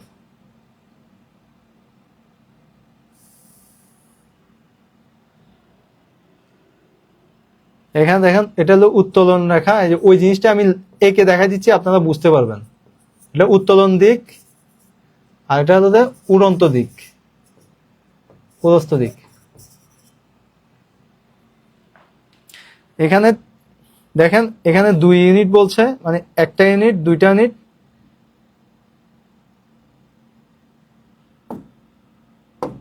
ওহো, চলে গেছে আবার। জিনিসটা এরকমই, আমি এখান থেকে একটু দেখাই দিই। দেখেন এখানে 4.5 ইউনিট, 1 2 3 4, এখানে অর্ধেক 4.5 ইউনিট, এখানে 5.5 ইউনিট, অর্ধেক 1 2 3 4 5, 5 ইউনিট, 5.5 ইউনিট। ঠিক আছে, সেম ভাবে এখানে দেখেন 4.5 5.5, এখানে মিডল করার কারণে এখানে 2 ইউনিট, এটাও 2 ইউনিট, কিন্তু এটা 3 ইউনিট। এই যে এদিকে 5.5 হওয়ার কারণে এটা 3 ইউনিট, এটা 2 ইউনিট। এখন এখানে বৃত্তচাপটা এখানে তো এটা তো চলেই আসছে, মিডলটা ভাগাভাগি হয়ে গেছে, যেহেতু আমরা এই দাগটি ভাগাভাগি করার মতো মিডলটা ভাগ হয়ে গেছে, সেক্ষেত্রে আমরা দেখেন মিডল চাপটা এটা মিডলটা কত ব্যাসার্ধ কত হবে, এই বৃত্তটার ব্যাসার্ধ কত হবে, সেটার জন্য এখানে 10টাকে 5 ভাগের 1 করতে হবে। এই 10টা ভাগকে 5টা ভাগ করে ফেললে, যে দুইটা মিলে একটা ভাগ এরকম 5টা ভাগ হয়ে গেলে, এখন আপনি এই দুইটার ভাগকে এখান থেকে বৃত্তচাপ নিয়ে এভাবে আপনি বৃত্তটা এঁকে ফেলবেন। সাধারণত এটা পতাকার দণ্ডটা প্রপার হওয়ার জন্য এবং কি মাঝখানে বৃত্তটা ঠিক হওয়ার জন্য এই পরিমাপটা। এখানে ডিটেলস এই বিষয়টা আলোচনা করছে, আমি জাস্ট হালকা আলোচনা করার চেষ্টা করছি। এখানে দেখেন পতাকা দণ্ড যদি আমি আঁকি, দেখেন এখানে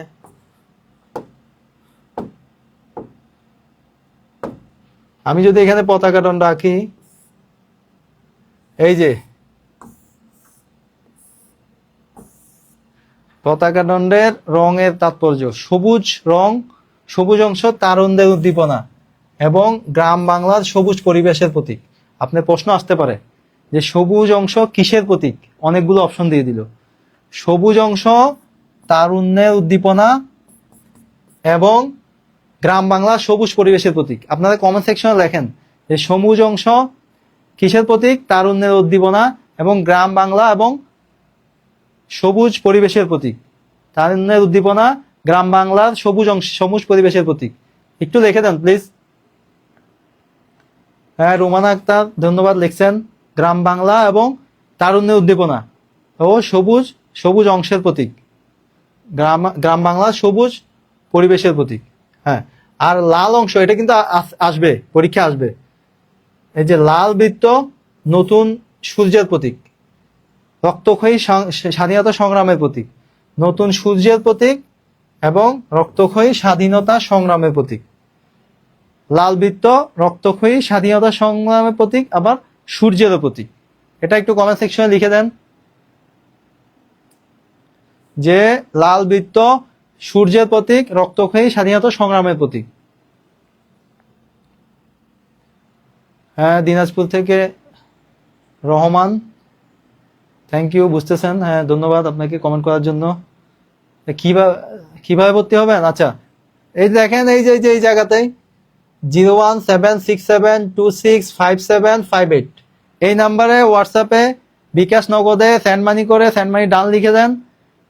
এই নাম্বারে হোয়াটসঅ্যাপে যোগাযোগ করেন, বা আমাদের টিম আপনাকে যদি এখানে কমেন্ট সেকশনে লিখে দেন যে সেন্ড মানি ডান, তাহলে আমাদের টিম আপনাদেরকে খুঁজে নেবে। ঠিক আছে, আপনাদেরকে খুঁজে সিক্রেট গ্রুপে অ্যাড করে নেবে। এই যে আবারও বলে দিচ্ছি, যদি লাইভ চলাকালীন সময়ে ভর্তি হন, অবশ্যই 1300 টাকা দিয়ে আপনারা ভর্তি হতে পারবেন। ওকে, আমরা পড়ায় ফিরি। লাল বৃত্তের প্রতীক, সূর্যের প্রতীক, রক্তক্ষয়ী স্বাধীনতা সংগ্রামের প্রতীক। সূর্যের প্রতীক, রক্তক্ষয়ী স্বাধীনতা সংগ্রামের প্রতীক। আর সবুজ বৃত্ত তারুণ্যের উদ্দীপনা এবং গ্রাম বাংলার সবুজ পরিবেশের প্রতীক। তারুণ্যের উদ্দীপনা, গ্রাম বাংলার সবুজ পরিবেশের প্রতীক। ওকে, আমরা জানি যে পতাকার মাপ, সরকারি এবং বেসরকারি ভবনের জন্য পতাকার মাপ, সরকারি এবং বেসরকারি ভাবে পতাকা মাপ, এই যে 3টে পতাকা দেখতেছেন মাপ, দৈর্ঘ্য প্রস্থ 10 ফিট বাই 6 ফিট, বা 5 feet by 3 feet, 2.5 feet by 1.5 foot by 2.5 feet by 1.5 feet. দেখেন এই 3টার বাইরে কিন্তু পতাকা পরিমাপ হইতে পারবে না। হ্যাঁ, এটা কিন্তু সরকারি এবং বেসরকারি ভবনে 10:6, 5:3, 2.5:1.5, তাই না? 2.5 ফুট বাই 1.5 ফুট, এই পরিমাপটা হবে। এগুলো কিন্তু important, very very important, very very important. একটু কমেন্ট সেকশনে লিখে দেন দৈর্ঘ্য প্রস্থের অনুপাত। পতাকাটা সরকারি এবং বেসরকারি ভবনের জন্য কি কি পরিমাপের হয়ে থাকে? এটা একটু লিখে দেন, দেখি, কমেন্ট করেন। হ্যাঁ, মিলন মিয়া, ধন্যবাদ আপনাকে। হ্যাঁ, রফিক বান্দরবন থেকে, ধন্যবাদ। হ্যাঁ, খাদিজাতুল কোবরা, ওয়ালাইকুম সালাম। তারপরে দেখেন পতাকা উত্তোলন পদ্ধতি, আমি তো কিছুক্ষণ আগে বললাম। হ্যাঁ, পতাকাটা কিভাবে উত্তোলন করবেন দেখেন এখানে, যে হালকা একটু আলোচনা করি। পতাকা উত্তোলনের সময় সোজা হয়ে দাঁড়াতে হবে, তার মানে অবশ্যই সাবধান অবস্থায় পতাকাটা উত্তোলন করতে হবে। পতাকা উত্তোলনকারীকে ধীরে ধীরে এক নাগারে পতাকা দণ্ডের শীর্ষে তুলবে। আস্তে আস্তে তুলতে হবে, ঠাস করে তুলে ফেললে হবে না। ধীরে ধীরে পতাকা দণ্ডের আস্তে আস্তে করে তুলতে হবে পতাকাটা। জাতীয় সঙ্গীতের সাথে সাথে পতাকা উত্তোলন করা হয়। পতাকা দণ্ডের শীর্ষে ওঠার সাথে সাথে পতাকাকে সালাম দিতে হবে। হ্যাঁ, যখনই পতাকাটা শীর্ষে উঠে যাবে তখনই সালাম পরিবেশন করতে হবে, তাই না? এই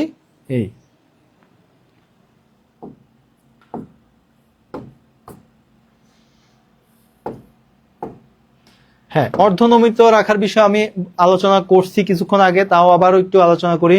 অর্ধনমিত পতাকা স্বাভাবিক নিয়মে পতাকা দণ্ডের শীর্ষে উঠবে এবং 10 সেকেন্ড অবস্থান করবে, সাথে সাথে সালাম দিতে হবে।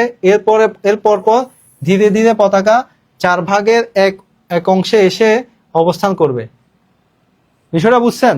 জাতীয় পতাকা অর্ধনমিত রাখার ক্ষেত্রে পতাকাটা প্রথমে উঠে যাবে শীর্ষে, উঠার পরে 30 সেকেন্ড থাকবে। 30 সেকেন্ড থাকার পরে 4 ভাগের এক অংশে এসে পতাকাকে বেঁধে দিতে হবে। আবার যখন পতাকাটা দিন শেষ হয়ে যাবে, পতাকাটাকে আবার উপরে উঠে তারপরে নিচে নামাতে হবে। আমার মনে হয় বিষয়টা ক্লিয়ার। হ্যাঁ, এই জিনিসটা এখানে আলোচনা করছে, এগুলো কিন্তু মাথায় রাখার বিষয়। হ্যাঁ, এগুলো এইখান থেকে প্রশ্ন আসতে পারে যে পতাকাকে কি উপরে উঠাইতে হবে কিনা, পতাকাকে কোথায় বাঁধতে হবে, কত সেকেন্ড থাকতে হবে, এই জিনিসগুলো কিন্তু জানার বিষয়। তেমনভাবে পতাকাটার যত্নের বিষয়। হ্যাঁ, কোনো রং ফ্যাকাশে হয়ে যাওয়া বা ছিঁড়ে যাওয়া পতাকা উত্তোলন করা যাবে না। পতাকা ছিঁড়ে বা রং জ্বলে গেলে সেই পতাকা যত্ন সহকারে রেখে দিতে হবে বা মাটিতে পুঁতে রাখতে হবে, যাতে পতাকার কোনো অবমাননা না হয়। এটা ভালো করে রেখে দিতে হবে, না মাটিতে পুঁতে রাখতে হবে। হ্যাঁ, এখন হলো যে কখন কোন দিবসে জাতীয় পতাকা উত্তোলন করা আবশ্যক। হ্যাঁ, যে দিবসে পতাকা উত্তোলন করা আবশ্যক, স্বাধীনতা দিবসে জাতীয় পতাকাটা আপনার পরীক্ষাতে আসতে বসে কোন দিবসে দেখেন। জাতীয় দিবসে 26শে মার্চ, 16ই ডিসেম্বর, সরকার ঘোষিত অন্য যে কোনো দিন, সরকার যে কোনো দিনে যদি ঘোষণা করে তা সেক্ষেত্রে জাতীয় পতাকা উত্তোলন করা হয়। তারপরে যে দিবসে জাতীয় পতাকা অর্ধনমিত রাখা আবশ্যক। হ্যাঁ, অর্ধনমিত। আপনারা একটু কমেন্ট সেকশনে বলে দেন যে জাতীয় পতাকা কখন উত্তোলন করতে হয়, একটু কমেন্ট সেকশনে দেখতে চাই আমি। হ্যাঁ, মিলন মিয়া, ধন্যবাদ আপনাকে। 10:6, 5:3, 2:7। হ্যাঁ, ফাইন, ধন্যবাদ, থ্যাংক ইউ। আমার মনে হয় যারা ক্লাসে আছেন তারা বিষয়গুলো ক্লিয়ার বুঝতে পারতেছেন। আপনারা আপনাদের সহকর্মীদের সাথে শেয়ার করবেন এবং ছোট ভাইদেরকে বিষয়গুলো জানিয়ে দেবেন। আমি আবার বলছি যে জাতীয় পতাকা কখন উত্তোলন করতে হয় এগুলো একটু কমেন্ট সেকশনে লিখে দেন। 26শে মার্চ লিখেন, 16ই ডিসেম্বর লিখেন, সরকার ঘোষিত যে কোনো দিন জাতীয় পতাকা উত্তোলন করা হয়। এখন জাতীয় পতাকা কখন অর্ধনমিত রাখা হয়? এই দেখেন, শহীদ দিবস বা আন্তর্জাতিক মাতৃভাষা দিবস 21শে ফেব্রুয়ারি জাতীয় পতাকা অর্ধনমিত রাখা হয়। 2 নম্বর, সরকার ঘোষিত যে কোনো দিন, সরকার যে কোনো দিন যদি ঘোষণা করে, প্রজ্ঞাপন আকারে, তাহলে অবশ্যই জাতীয় পতাকাটাকে নির্ধারিত নিয়ম অনুযায়ী অর্ধনমিত রাখতে হবে। আর বিষয়টা ক্লিয়ার, সাউন্ড ক্লিয়ার। আমি নেক্সট স্লাইডে যাচ্ছি। জাতীয় পতাকা সংক্রান্ত, জাতীয় সঙ্গীত সংক্রান্ত কিছু বিষয়। আমাদের জাতীয় সঙ্গীতের সুরকার বা রচয়িতা বলা হয় কাকে? রবীন্দ্রনাথ ঠাকুরকে, তাই না? দেখেন এটার একটা হিস্ট্রি আছে, এই হিস্ট্রিটা অবশ্যই আমাদের জানা দরকার। যে কবি রবীন্দ্রনাথ ঠাকুর আমার সোনার বাংলা গানটি 1905 সালে বঙ্গভঙ্গ আন্দোলনের প্রেক্ষাপটে রচিত হয়। তার মানে আমরা আমরা জানলাম যে আমাদের সোনার বাংলা, আমাদের যে জাতীয় সঙ্গীতটা, সেটা বঙ্গভঙ্গ আন্দোলনের প্রেক্ষাপটে হয়। এটা আমাদের স্বাধীনতা আন্দোলনের না, এটা 1905 সালে বঙ্গভঙ্গ আন্দোলনের প্রেক্ষাপটে আমার সোনার বাংলা গানটি গানটি কবি কবি কাজী নজরুল, কবি রবীন্দ্রনাথ ঠাকুর সেই প্রেক্ষাপটেই রচনা করছেন, তাই না? এটা তার অন্য কোনো পাণ্ডুলিপিতে পাইছে বলে জানা যায়নি, কিন্তু সত্যেন্দ্রনাথ রায় তার একটা লিখাতে, এই যে দেখেন লিখা, তার সঞ্জীবনী পত্রিকায় রবীন্দ্রনাথ ঠাকুরের স্বাক্ষরের এই গানটি ছাপা হয়। তার মানে কি, যে সত্যেন্দ্রনাথ রায়ের লেখা থেকে জানা যায় 1905 সালের 7 আগস্ট কলকাতা টাউন হলে একটি প্রতিবাদ সভায় এই গানটি প্রথম গাওয়া হয়। তার মানে এখানে একটা প্রশ্ন হইতে পারে যে প্রথম গাওয়া হয় কখন, যে আমার সোনার বাংলা গানটি প্রথম গাওয়া হয় কখন? 1905 সালের 7 আগস্ট কলকাতা টাউন হলে একটি প্রতিবাদ সভায় 1905 সালের 7 আগস্ট আমার সোনার বাংলা গানটি গাওয়া হয়। এটা সত্যেন্দ্রনাথ রায়ের একটা বইতে ছাপা হয়েছে, যে সঞ্জীবনী পত্রিকায় রবীন্দ্রনাথ ঠাকুরের স্বাক্ষরে গানটি ছাপা হয়। গাওয়া হয়েছে কলকাতা টাউন হলের একটা পথসভায় বা একটা প্রতিবাদ সভায়। সেই বছর 1905 সালের 7 সেপ্টেম্বরে সঞ্জীবনী পত্রিকায় রবীন্দ্রনাথ ঠাকুরের স্বাক্ষরে গানটি ছাপা হয়। আমরা এখানে অনেকগুলো ইনফরমেশন পাইছি, কিন্তু এটা বঙ্গভঙ্গ আন্দোলনের প্রেক্ষিতে এটা নির্মিত হয়েছে। এটা সত্যেন্দ্রনাথ দত্তের বইয়ের সঞ্জীবনী পত্রিকায় এটা প্রকাশিত হয়েছে। এটা প্রথম গাওয়া হয়েছে 1905 সালের 7 আগস্ট একটি প্রতিবাদ সভায়।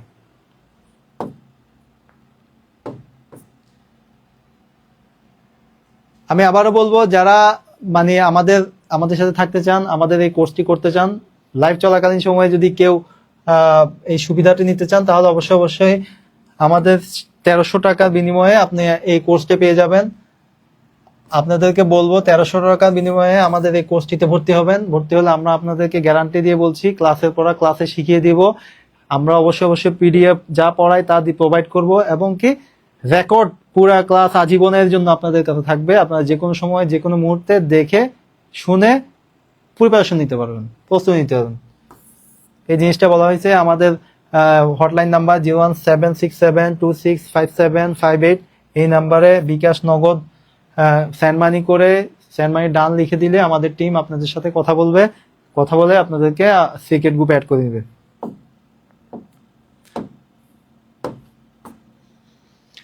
জাতীয় পতাকা সংক্রান্ত আর একটু বিষয় একটু বলবো, যে বাংলাদেশের জাতীয় সঙ্গীত আমার সোনার বাংলায় রচয়িতা ও সুরকার। দেখছেন, আমার সোনার বাংলায় রচয়িতা এবং সুরকারকে, এটা কিন্তু প্রশ্ন আসতে পারে। হ্যাঁ, যে বাংলাদেশের জাতীয় সঙ্গীত আমার সোনার বাংলা এর রচয়িতা এবং সুরকারকে রবীন্দ্রনাথ ঠাকুর। এটি 1315 বঙ্গাব্দে বঙ্গদর্শন পত্রিকায় আশ্বিন সংখ্যায় প্রকাশিত হয়। বঙ্গদর্শন পত্রিকার আশ্বিন সংখ্যায় এটি প্রকাশিত হয়। 1905 সালে প্রকাশিত রবীন্দ্রনাথ ঠাকুরের বাউল নামক গ্রন্থে গানটি অন্তর্ভুক্ত হয়। তার মানে হলো যে রবীন্দ্রনাথ ঠাকুরের বাউল নামের গ্রন্থে আমার সোনার বাংলা গানটি অন্তর্ভুক্ত হয়। এছাড়াও বঙ্গদর্শন পত্রিকার আশ্বিন সংখ্যায় এটা প্রকাশিত হয়। এই জিস পয়েন্টগুলো আপনারা নোট করে নেন। আমার মনে আশা করি আপনারা এগুলো পরীক্ষাতে পাবেন। সেম ভাবে এখানে খুব গুরুত্বপূর্ণ করা হয়েছে যে 13 জানুয়ারি 1972 মন্ত্রিসভার প্রথম বৈঠকে এই গানটি প্রথম 10 চরণ দেখেন, প্রথম 10 চরণ সদ্যগত গণপ্রজাতন্ত্রী বাংলাদেশ সরকারের জাতীয় সঙ্গীত হিসেবে নির্বাচিত হয়। জাতীয় সঙ্গীত হিসেবে নির্বাচিত হয় সংবিধানের 4(1) অনুচ্ছেদে। হ্যাঁ, 4(1) অনুচ্ছেদে, সংবিধানের কোন অনুচ্ছেদে বলতে পারে আমার সোনার বাংলা গণপ্রজাতন্ত্রী বাংলাদেশের জাতীয় সঙ্গীত রূপে ঘোষিত হয়েছে? কোন অনুচ্ছেদে? 4(1) অনুচ্ছেদে। এর আগে প্রথম 10 চরণ বাংলাদেশের জাতীয় সঙ্গীত হিসেবে গাওয়ার জন্য নির্বাচিত হয়েছে মন্ত্রী পরিষদের মাধ্যমে। হ্যাঁ, এটি মূলত 25 চরণ 25 চরণ বিশিষ্ট একটি কবিতা। এই কবিতার প্রথম 10 চরণ বাংলাদেশের জাতীয় সঙ্গীত, তবে রাষ্ট্রীয় অনুষ্ঠানে 4 চরণ বাজানো হয়। আমরা জানলাম যে এটা 25 চরণের একটা একটা কবিতা। এটা প্রথম 10টা চরণ বাংলাদেশের জাতীয় সঙ্গীত হিসেবে সিলেক্ট করা হয়েছে মন্ত্রিসভার মাধ্যমে 1972 সালের 13ই জানুয়ারি, তাই না? কিন্তু রাষ্ট্রীয় অনুষ্ঠানে প্রথম 4টি চরণ বাজানো হয়। দেখছেন, এই ইনফরমেশন গুলো কিন্তু খুব বেশি ইম্পর্টেন্ট। হ্যাঁ, আপনারা কিন্তু এগুলো পরীক্ষাতে পাবেন। হ্যাঁ, দেখেন, আমি যে আজকে লেকচার দিছি, আমি যে আজকে আলোচনা করছি, সেখান থেকে আপনারা পারেন কিনা দেখি যে জাতীয় সঙ্গীত কখন গাওয়া হয়। জাতীয় সঙ্গীত কখন গাওয়া হয় বলেন তো দেখি, প্রিয় ভাইরা, প্রিয় কলেজের ভাই এবং বোনেরা, দেখি বলেন তো জাতীয় সঙ্গীত কখন গাওয়া হয়। একটু অ্যান্সার দেন প্লিজ। হ্যাঁ, রংপুর থেকে রাবেয়া আক্তার। হ্যাঁ, জাতীয় সঙ্গীত কখন গাওয়া হয় বলেন তো? সমাবেশের শেষে, সমাবেশের শুরুতে, প্রার্থনার পরে, নাকি শরীরচর্চার পরে? বলেন তো দেখি, জাতীয় সঙ্গীত কখন গাওয়া হয়? ঘ, প্রার্থনার পরে। আল্লাহ গোলাম, ধন্যবাদ আপনাকে। জাতীয় সঙ্গীত কখন গাওয়া হয়? ধন্যবাদ। জাতীয় সঙ্গীত কখন গাওয়া হয় আমরা একটু দেখি। আচ্ছা, আমার মনে হয় হ্যাঁ, এটা দিলে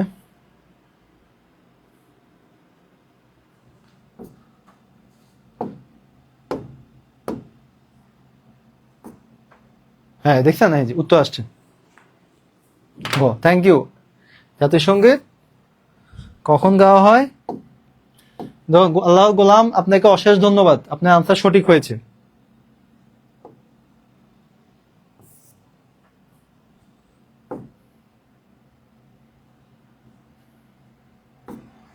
এই যে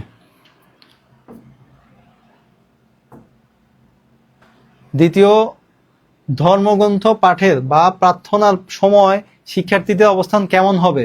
একটু আনসার দিবেন প্লিজ। ধন্যবাদ আপনাকে। আরেকজন দিছে আল্লাহ গোলামের নিচে,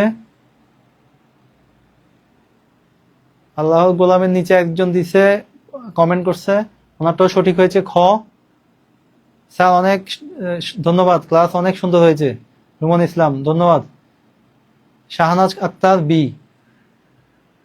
হ্যাঁ ধন্যবাদ, আপনার বি আনসার হয়েছে রুমন। এখন দেখেন, ধর্ম, এটা আনসার করেন প্লিজ, আপনারা ঝটপট আনসার করেন। এটাও গো।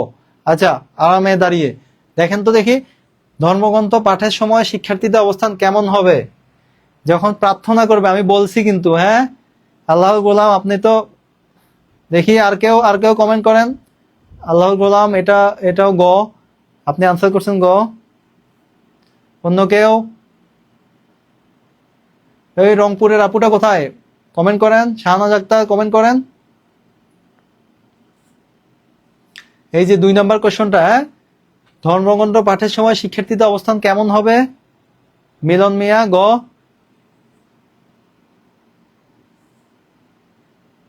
হ্যাঁ, ফাইন।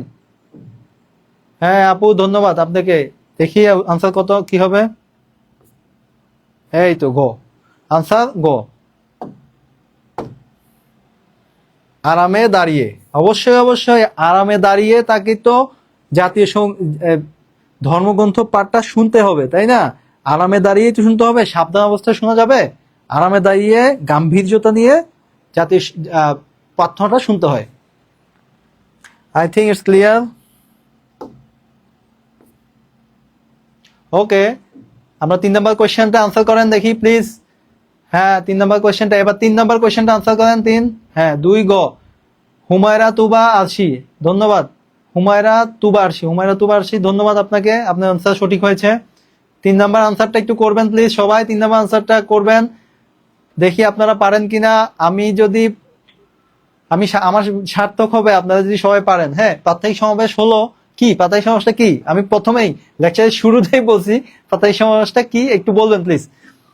নির্ধারিত দিনে অনুষ্ঠিত অনুষ্ঠান, প্রতিদিন স্কুলে ক্লাস শুরু করার আগে অনুষ্ঠিত অনুষ্ঠান, শুক্রবার দুপুরে অনুষ্ঠিত রাজনৈতিক সভা, মাসিক সভা। একটু ঝটপট আনসার করেন প্লিজ। হ্যাঁ, একটু ঝটপট আনসার করেন। এটা আনসার কি হবে প্রিয় কলিজার ভাই এবং বোনেরা? একটু আনসার করেন। হ্যাঁ, ধন্যবাদ স্যার। কেশর সাহা, ধন্যবাদ স্যার। 3 খ, 3-এর খ বলছে নাহিদ হাসান বলতেছেন 3-এর খ আনসার। ওকে, খ আনসার। সাইমা সুলতানা বলতেছেন ক আনসার। ওকে আপু, ক আনসার। কেমনে ক? নির্ধারিত দিনে অনুষ্ঠিত অনুষ্ঠান। হ্যাঁ ক, এটা কি নির্ধারিত দিনে? সাইমা, হ্যাঁ খ। হ্যাঁ আচ্ছা, আপনি আবার দিচ্ছেন সাইমা সুলতানা, খ আনসার। রুমন ইসলাম, খ আনসার। আল্লাহ গোলাম, খ আনসার দিছেন। মিলন মিয়া, ক আনসার। আচ্ছা, ওকে, ক আনসার দিচ্ছেন তাই না? দেখি দেখি আনসারটা কি হবে। এই যে খ আনসার, ইটস আনসার খ। দেখেন এটা কিভাবে ক হবে। আমি তো বলেছি যে শিক্ষা প্রতিষ্ঠানের প্রতিষ্ঠান প্রধান, শিক্ষক, ছাত্রছাত্রী মিলে ক্লাসের কার্যক্রম শুরু করার আগে যে কর্মসূচিগুলো পালন করে, এটা এই যে ক্লাস শুরুর আগে দেখেন এখানে কিছু বলছে যে নির্ধারিত দিনের শুরুতে। এখানে কি 26শে মার্চে করবে, 16ই ডিসেম্বরে করবে, 1 মার্চে করবে, 5ই মার্চ করবে? না, এখানে বলছে ক্লাস শুরুর আগে প্রত্যেক দিন, প্রতিটা দিন ক্লাস চলাকালীন যেদিন ক্লাস হবে সে আগে আমাদের প্রাত্যহিক সমাবেশটা করার মাধ্যমে দিনের শুরু হবে, ক্লাসের শুরু হবে। আমার বিষয়টা ক্লিয়ার স্যার? ক্লাস এর শুরুতে ছিলাম না। আচ্ছা আচ্ছা, শাহনাজ আক্তার ধন্যবাদ। ক্লাসের শুরুতে ছিলেন না, নেক্সট ক্লাসে আপনাকে অবশ্যই থাকবেন, নাহলে অনেক কিছু মিস করে ফেলছেন। হ্যাঁ, রেকর্ডেড ভিডিওটা দেখে নেবেন এবং অবশ্যই ওই সময় কমেন্ট করবেন। ওকে, আমরা জানলাম। ওকে, 4 নাম্বার স্লাইডটা দেখেন, 4 নাম্বার আনসারটা একটু আনসার করেন, ঝটপট ঝটপট আনসার করেন, ঝটপট আনসার করেন। আমি বুঝিয়ে দিব, ভুল হলে আমি বুঝিয়ে দিব। সমাবেশ পরিচালনাকারী কে হতে পারে? হ্যাঁ, সমাবেশটা পরিচালনাকারী কে হতে পারে? এটা কি প্রধান শিক্ষক হবে? এটা কি শারীরিক শিক্ষা শিক্ষক হবে? নাকি এটা হলো যে বিভিন্ন ছাত্ররাও করতে পারে? এখানে দেখেন অপশন দিয়েছে, যে কেউ করতে পারবে। 2 নম্বর অপশন অভিভাবক করবে। 3 নম্বর অপশন শারীরিক শিক্ষা শিক্ষক বা একজন নির্বাচিত শিক্ষার্থী। 3 নম্বর হলো অন্য স্কুলের প্রধান। অন্য স্কুলের প্রধান কি এসে করতে পারবে? 4 নম্বর আনসার আল্লাহর গোলাম দিছেন গ। আচ্ছা, আর কেউ প্লিজ 4 নম্বর আনসারটা দিবেন প্লিজ। হ্যাঁ, হুমায়রা তুবা আরশি, ক। আচ্ছা আপু, যে কেউ দিতে পারবে? আচ্ছা, হ্যাঁ, সুমাইয়া সুলতানা, গ। আচ্ছা, গ, আপনার আনসার সঠিক হয়েছে। হুমায়রা তুবা আরশি। মিলন মিয়া, ক আনসার। যে কেউ আর কেউ প্লিজ আনসার করেন। আনসার করলে আমরা জানতে পারবো, আমরা শিখতে পারবো, আমরা আপনাদের ভুলগুলো ধরিয়ে দিতে পারবো। হ্যাঁ, সামিয়া সুলতানা, গ। হ্যাঁ, সুন্দর। তারপরে রুমন ইসলাম, মোহাম্মদ রুমন ইসলাম ভাইয়া, গ। হ্যাঁ আনসার করেন, সবাই আনসার করেন। মিলন মিয়া, গ। Very good. সবাই কলিজা দিয়ে পড়াশোনা করছে। হ্যাঁ, মনোযোগ দিয়ে পড়াশোনা করছে, মনোযোগ দিয়ে লেকচারটা শুনছে শুরু থেকে, এই জন্যই পারতেছে। আমি একটু দেখি আনসারটা কতটুকু কি হবে। ফাইন, আমরা মনে হয় দেখলাম যে আনসার কি হবে। আনসার গ, ইটস গ আনসার। এটা অবশ্যই শারীরিক শিক্ষা শিক্ষক বা একজন নির্বাচিত শিক্ষার্থী। যেই কমান্ডো থাকবে সেই সমাবেশ পরিচালনা করবে। ঠিক আছে, শারীরিক শিক্ষা শিক্ষক হইতে পারে, একজন নির্বাচিত শিক্ষার্থীও এই জিনিসটা করতে পারে। হ্যাঁ আপু, বুঝতে পারছেন? এই যে হুমায়রা তুবা আরশি, বিষয়টা ক্লিয়ার। ক কখনো হবে না, ক অভিভাবক তো হবেই না। অন্য স্কুলের প্রধান এসে আপনার প্রতিষ্ঠানের সমাবেশ করবে? কখনো না। এটা হলো যে ইম্পসিবল, হ্যাঁ, এটা হলো যে out of box. Okay, next স্লাইডে যাচ্ছি আমরা। পতাকা উত্তোলনের সময় জাতীয় সঙ্গীত গাওয়া হয়।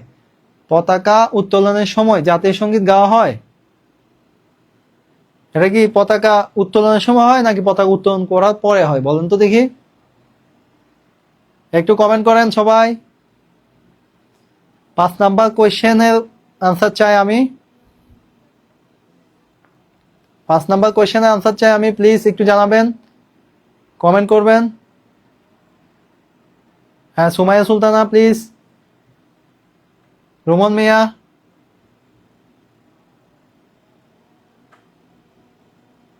হ্যাঁ হ্যাঁ, দিনাজপুর থেকে রহমান, হ্যাঁ সুমাইয়া সুলতানা, খ, ইটস আনসার খ। আচ্ছা, আপনার মতে খ আনসার, তাই না? নাহিদ ইসলাম আনসার করছে ক, 5 নাম্বার আনসার ক। নাহিদ ইসলাম আনসার করছে ক। আচ্ছা, পতাকা উত্তোলনের সময় জাতীয় সঙ্গীত গাওয়া হয়। হ্যাঁ, এটা কি হ্যাঁ, ক বলছে কে? নাহিদ হাসান। আল্লাহর গোলাম বলছে ক।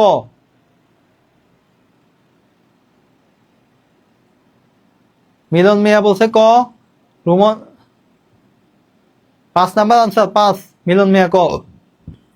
Thank you. আর কেউ আছেন? আনসার করেন সবাই, এখানে তো অনেকেই আছেন, 200 জনের মতো আছেন, আনসার করেন প্লিজ। সবাই আনসার করলে বুঝতে পারবো যে আমি ক্লাসটা চেষ্টা করছি যেভাবে সেভাবে দেওয়ার চেষ্টা করছি, আপনারা বুঝতে পারছেন। হ্যাঁ, মিলন মিয়া ক। আমরা দেখি আনসারটা কি।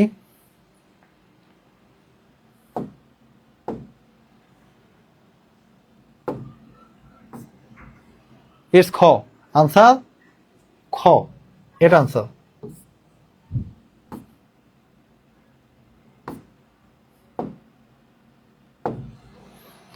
আনসার এটা কখনো জাতীয় পতাকা উত্তোলনের সময় জাতীয় সঙ্গীত গাওয়া হয়।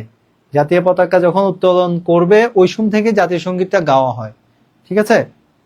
এটা হলো নিয়ম, জাতীয় পতাকা উত্তোলন আস্তে আস্তে উঠবে, আপনি জাতীয় সঙ্গীতটা গাইবেন, ঠিক আছে? এটা কিন্তু জানতে হবে এই জিনিসটা, হ্যাঁ, সময় জাতীয় সঙ্গীত গাওয়া হয়। ওকে, থ্যাংক ইউ। আমি নেক্সট স্লাইডে যাচ্ছি। সমাবেশে পতাকা উত্তোলনের পর কোন কর্মসূচি হয়? পতাকা উত্তোলনের পর কোন কর্মসূচি হয় বলেন তো? জাতীয় পতাকা উত্তোলনের পরে কোন কর্মসূচি হয়?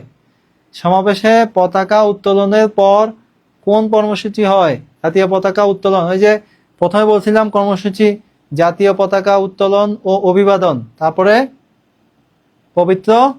হ্যাঁ, বলেন দেখি কোনটা হবে 6 নাম্বার আনসার। 6 নাম্বার আনসার ঝটপট আনসার করেন আপনারা, 6 নাম্বারটা ঝটপট আনসার করেন। হ্যাঁ, আমি চাইবো 6 নাম্বার আনসারটা আনসার করেন প্লিজ। সমাবেশে পতাকা উত্তোলনের পর, পতাকা মানে জাতীয় পতাকা উত্তোলনের পর, জাতীয় পতাকা উত্তোলন ও অভিবাদন 2 নম্বর কর্মসূচিটা কি সেটাই হবে। হ্যাঁ, কোন কর্মসূচি, এই জন্য কর্মসূচিগুলো আপনাদেরকে মুখস্থ করে ফেলতে হবে। 6 নাম্বার আনসার প্লিজ, 6 নাম্বার। হ্যাঁ, খ, ধর্মগ্রন্থ হতে পাঠ। কে বলছে? হুমায়রা তুবারশি, ধন্যবাদ আপু। আর কেউ 6 নাম্বার আনসার প্লিজ, 6 নাম্বার।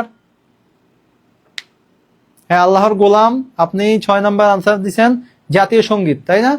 জাতীয় পতাকা উত্তোলনের পরে জাতীয় সঙ্গীত কেমনে? হ্যাঁ, রুমন ইসলাম বলছেন খ। আচ্ছা, খ, রুমন ইসলাম বলছে খ, আল্লাহর গোলাম বলতেছে ঘ। ঘ জাতীয় সঙ্গীত, জাতীয় পতাকা উত্তোলনের পর, জাতীয় পতাকা উত্তোলনের পর কি গাইবে? হ্যাঁ, জাতীয় পতাকা উত্তোলন, এই যে জাতীয় পতাকা উত্তোলন, অভিবাদন, তারপরে কি? হ্যাঁ, কর্মসূচিগুলো একটু রিমাইন্ড করেন, তারপরে আনসারটা সহজ হয়ে যাবে।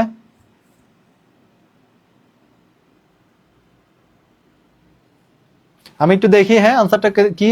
6 খ দিচ্ছেন না? যে 6টা দেখি আমরা আনসারটা।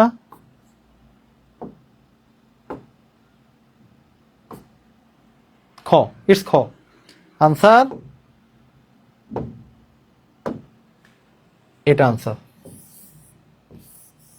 অবশ্যই অবশ্যই ধর্মগ্রন্থ পড়তে পাঠ, জাতীয় পতাকা উত্তোলন এবং অভিবাদনের পরে ধর্মগ্রন্থ হতে পাঠ করতে হবে। হ্যাঁ, রাজিয়া সুলতানা, ওয়ালাইকুম আসসালাম ওয়া রাহমাতুল্লাহি ওয়া বারাকাতুহু। প্রিয় বোন, ধর্মগ্রন্থ হতে পাঠ আমরা দেখলাম যে সমাবেশে জাতীয় পতাকা উত্তোলনের পরে ধর্মগ্রন্থ হতে পাঠ করে। হ্যাঁ, ওকে, আমরা নেক্সট প্রশ্নে যাই। পতাকার প্রতি সম্মান প্রদর্শনের সময় হাত কোন দিকে ওঠে? হ্যাঁ, এই যে আমি কিন্তু দেখাইছি। হ্যাঁ, আমি কিন্তু দেখাই দিছি পতাকার প্রতি সম্মান প্রদর্শনের সময় হাত কোন দিকে ওঠে। হ্যাঁ, এই যে কোন দিকে ওঠে, কোন দিকে নামে, একটু বলেন দেখি, আনসার করেন প্লিজ।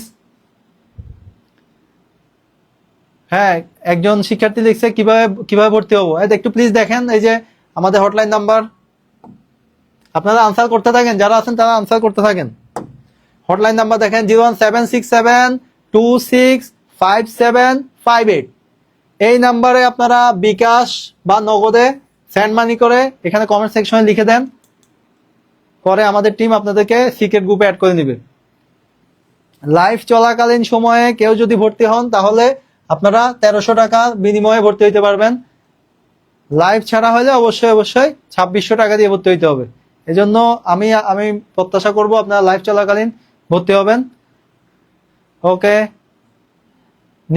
নবীর হোসেন, হ্যাঁ নাবির হোসেন আনসার দিছে ঘ, কাঁধের বরাবর, হ্যাঁ কাঁধ বরাবর ডান দিকে।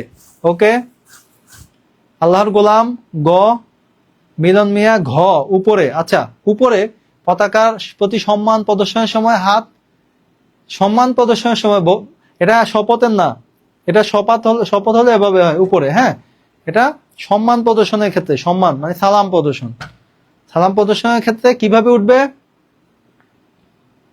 আল্লাহর গোলাম ঘ, ঠিক আছে। মিলন মিয়া ঘ, গরুর ঘ, তারপরে রুমন ইসলাম গ হবে, গ। হ্যাঁ, ওকে ফাইন, আমার মনে হয় ক্লিয়ার বিষয়টা। আমি একটু দেখি আনসারটা কি।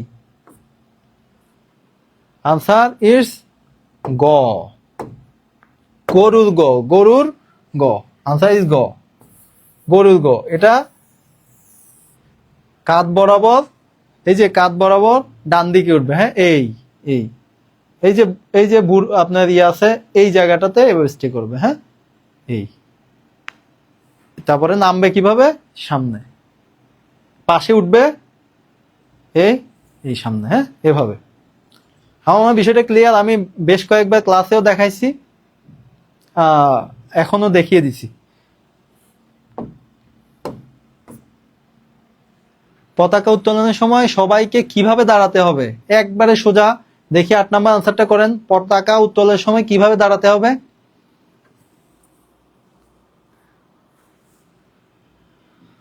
পতাকা উত্তোলনের সময় কিভাবে দাঁড়াতে হবে শিক্ষার্থীদেরকে বা সবাই যারা যারা সমাবেশে অংশগ্রহণ করবে তাদেরকে কিভাবে দাঁড়াবে? একটু আনসার করেন। 8 number answer please. 8 number answer, 7 number শেষ। 8 নাম্বার আনসার করবেন প্লিজ। যারা যারা লাইভ চলাকালীন সময়ে ভর্তি হতে চান তাদেরকে আমাদের হটলাইন নাম্বারে বিকাশ বা নগদ নাম্বারে সেন্ড মানি করে কমেন্ট সেকশনে লিখে দেন সেন্ড মানি ডান 01767265758। এই নাম্বারে অবশ্যই অবশ্যই বিকাশ এবং নগদ সেন্ড মানি করে কমেন্ট সেকশনে লিখে দেন সেন্ড মানি ডান। তাহলে আমাদের টিম আপনাদের সাথে কথা বলে সিক্রেট গ্রুপে অ্যাড করে নিবে। আচ্ছা, 8 নাম্বার আনসার আল্লাহর গোলাম গরুর গ, হুমায়রাতু বার্ষি গ, আনসার গ। মিলন মিয়া গ, বাইজিদ আহমেদ গ, গ সাবধান অবস্থায়। সবাই পারছেন, সবাই পারছেন। আমার মনে হয় সবার কাছে ক্লিয়ার বিষয়টা। রুমন ইসলাম গ, থ্যাংক ইউ। হ্যাঁ, মাজিয়া আফরিন, অসংখ্য ধন্যবাদ আপনাকে, কমেন্ট করছেন গ। শাহনাজ আক্তার, হ্যাঁ ফাইন, হয়েছে গ। আপনাদের তো আনসার হইতেছে, আমার মনে হয় ইটস গ। দেখি তো, এই যে গ, আনসার ইজ গ, সাবধান অবস্থায়। অবশ্যই অবশ্যই সাবধান অবস্থায় আপনাকে কি করতে হবে? জাতীয় পতাকা উত্তোলন করতে হবে। আবার প্রার্থনার সময় সাবধান না, প্রার্থনার সময় আরামে দাঁড়িয়ে প্রার্থনা করতে হবে। হ্যাঁ, ডিফারেন্সিয়েট করতে হবে। হ্যাঁ, এই ডিফারেন্সিয়েট গুলো জানতে হবে। বাইজিদ আহমেদ, অসংখ্য ধন্যবাদ আপনাকে, আপনার আনসার সঠিক হয়েছে। আচ্ছা, আমরা নেক্সট স্লাইডে যাচ্ছি। দেখেন, সমাবেশে সারিবদ্ধভাবে দাঁড়ানোর সারি নির্ধারণ করা হয় কিভাবে? উচ্চতা অনুযায়ী, রোল নম্বর অনুযায়ী, পছন্দ অনুসারে শিক্ষকের পছন্দে। এখন বিষয়টা হলো, দেখেন আমরা 3 জন দাঁড়ালাম,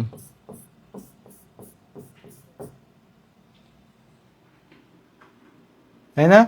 দেখেন এখানে 3 সারিতে দাঁড়াইছে। এখন সে হলো 5 ফিট 1 ইঞ্চি, হ্যাঁ, আর সে হলো 4 ফিট 1 ইঞ্চি। এখন অ্যাকর্ডিং টু হাইট বা উচ্চতা অনুসারে যে বিষয়টা,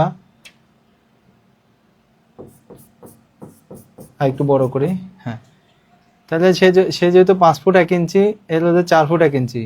এখন 5 ফুট 1 ইঞ্চি যে, সে তো তার থেকে বড়, তাই না, লম্বা। সে যখন সামনে দাঁড়াবে, সে সামনের এই অংশটা সে দেখবে না। কে? এই ব্যক্তি দেখবে না, এই ব্যক্তি দেখবে না। এজন্য অ্যাকর্ডিং টু হাইট, উচ্চতা অনুসারে এখানে আনসারটা হবে, উচ্চতা অনুসারে। হ্যাঁ, এখানে হ্যাঁ, শাহনাজ, ওকে ওকে, আপনারা প্রচুর প্রচুর শেয়ার করেন, প্রিয় কলিজার ভাই বোনেরা, আপনারা প্রচুর প্রচুর শেয়ার করেন। এই জিনিসগুলো অন্যদেরকেও জানার সুযোগ করে দেন। হ্যাঁ, যারা যারা 5টা শেয়ার করবেন, শেয়ার ডান লিখে কমেন্ট সেকশন শেয়ার ডান লিখে দেন, আমাদের টিম আপনাদেরকে এই যে আমি যে স্লাইডটি তৈরি করেছি সেটা আপনাদেরকে পৌঁছে দেব, আপনাদেরকে পাঠিয়ে দিবে। হ্যাঁ, শাহনাজ, আপনার আনসার সঠিক হয়েছে, ডান।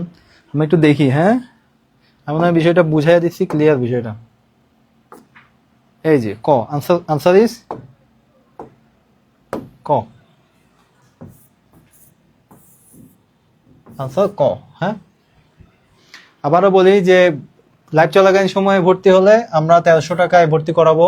অবশ্যই আমাদের হটলাইন নাম্বারে বিকাশ এবং নগদে 0156726752758, 01767265758 এই নাম্বারে সেন্ড মানি নগদ করে কমেন্ট সেকশনে সেন্ড মানি ডান লিখে দিলেই আমাদের টিম আপনাদেরকে সিক্রেট গ্রুপ অ্যাড করে নেবে। আমরা আরো সুন্দর করে আমাদের গ্রুপে, সিক্রেট গ্রুপে যারা আছেন, আমাদেরকে আরো সুন্দর করে বিষয়গুলো বুঝিয়ে দিয়ে এমনকি লাইভে ক্লাসেই শেষ করার চেষ্টা করি। কিন্তু আমাদের উপর আস্থা রাখতে পারেন আপনারা।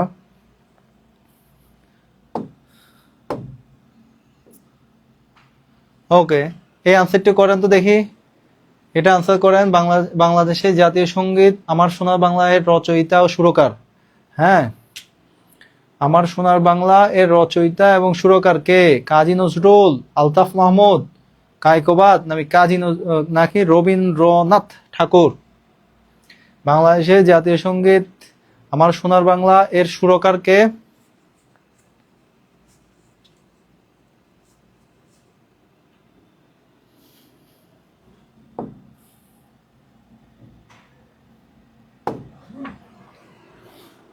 বলেন বাংলাদেশের জাতীয় সঙ্গীত। হ্যাঁ, আনসার করেন প্লিজ। 10 নম্বর আনসার করেন, এখন 10 নম্বর আনসার করেন। প্রিয় কলিজার ভাই বোনেরা, আপনারা 10 নম্বর আনসারটা করেন। হ্যাঁ, বাংলাদেশের জাতীয় সঙ্গীত আমার সোনার বাংলা এর রচয়িতা এবং সুরকার।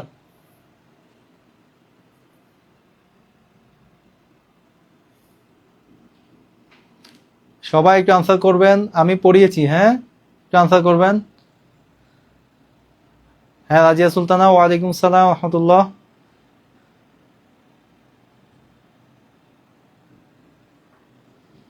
মিলন মিয়া, আনসার ইজ গ। আচ্ছা, মিলন মিয়া বলছে আনসার গ, রবীন্দ্রনাথ ঠাকুর। আপনারা অন্য কেউ 10 নম্বর আনসার, 10 নম্বর প্রশ্নের আনসার করেন। বাংলাদেশের জাতীয় সঙ্গীত আমার সোনার বাংলা এর রচয়িতা ও সুরকার, সেটা রচনা করছে এবং সুরকার। হ্যাঁ,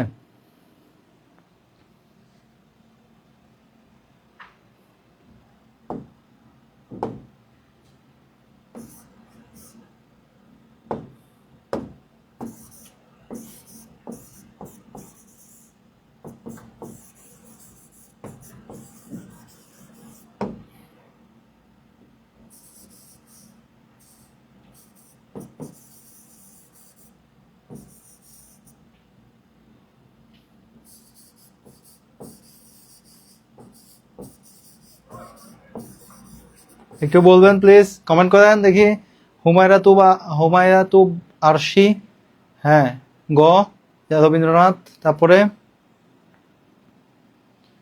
অন্য কেউ 10 নম্বর আনসার করেন। জুয়েল মিয়া আনসার সি গ।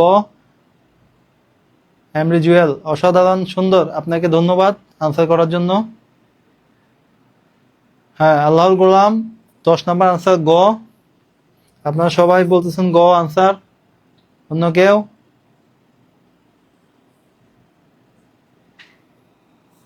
হ্যাঁ আপনারা সবাই আনসার করেন প্লিজ। আনসার ইজ গ নাকি?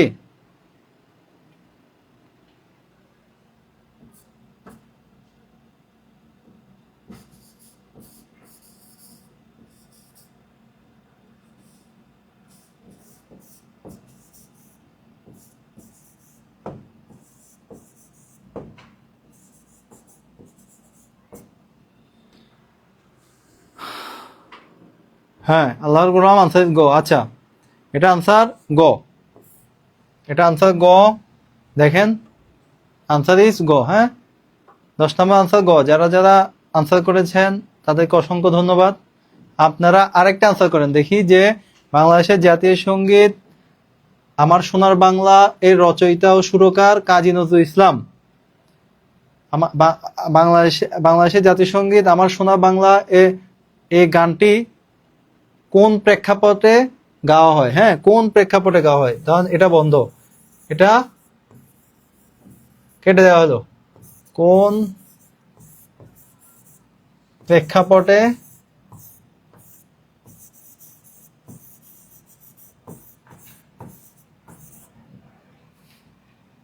গাওয়া হয়?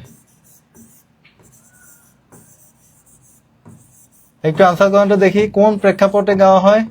এখানে লেখা আছে 1 নম্বর আনসার, 1 নম্বর ক 21শে ফেব্রুয়ারি, 2 নম্বর খ বঙ্গভঙ্গ, 3 নম্বর গ মুক্তিযুদ্ধ, 4 নম্বর গ পানিপথের তৃতীয় যুদ্ধ। দেখি বলেন তো, বাংলাদেশের জাতীয় সঙ্গীত আমার সোনার বাংলা কোন প্রেক্ষাপটে গাওয়া হয়? কোন প্রেক্ষাপটে আমার সোনার গানটা নির্মিত হয় বা গাওয়া হয়? কোন প্রেক্ষাপটে নির্মিত হয়? আচ্ছা আমি যদি বলি নির্মিত হয়, এটাও তো সুন্দর হয় না? নির্মিত হয়, কোন প্রেক্ষাপটে নির্মিত হয়?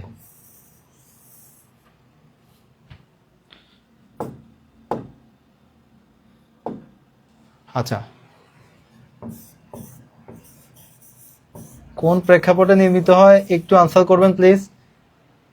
আসসালামু আলাইকুম। ওয়ালাইকুম সালাম আব্দুল বারি। হ্যাঁ বাইজিদ আহমেদ বলছেন যখন বঙ্গভঙ্গের মাধ্যমে দেশ ভাগ হয়ে যায়। হ্যাঁ তার মানে আনসার ইজ, হ্যাঁ অন্য কেউ আনসার করেন। বলছে যে বাংলাদেশের জাতীয় সঙ্গীত আমার সোনার বাংলা কোন প্রেক্ষাপটে নির্মিত হয়? হ্যাঁ বাইজিদ আহমেদ বলছেন বঙ্গভঙ্গের মাধ্যমে যখন দেশ বিভাজিত হয় তখন সেই সময়ে আমার সোনার বাংলা নির্মিত হয়, এই গানটি নির্মিত হয়। হ্যাঁ আল্লাহর গোলাম, আপনি একটু বুঝে, মুক্তিযুদ্ধের সময় হয়েছে এটা। আমার সোনার বাংলা গানটি কোন প্রেক্ষাপটে নির্মিত হয়, কোন সময়, কিসের উপর বেস করে আমার সোনার বাংলা গানটি নির্মিত হয়, কোন প্রেক্ষাপটে? মুক্তিযুদ্ধ। মিরাজুল মুক্তিযুদ্ধ। হ্যাঁ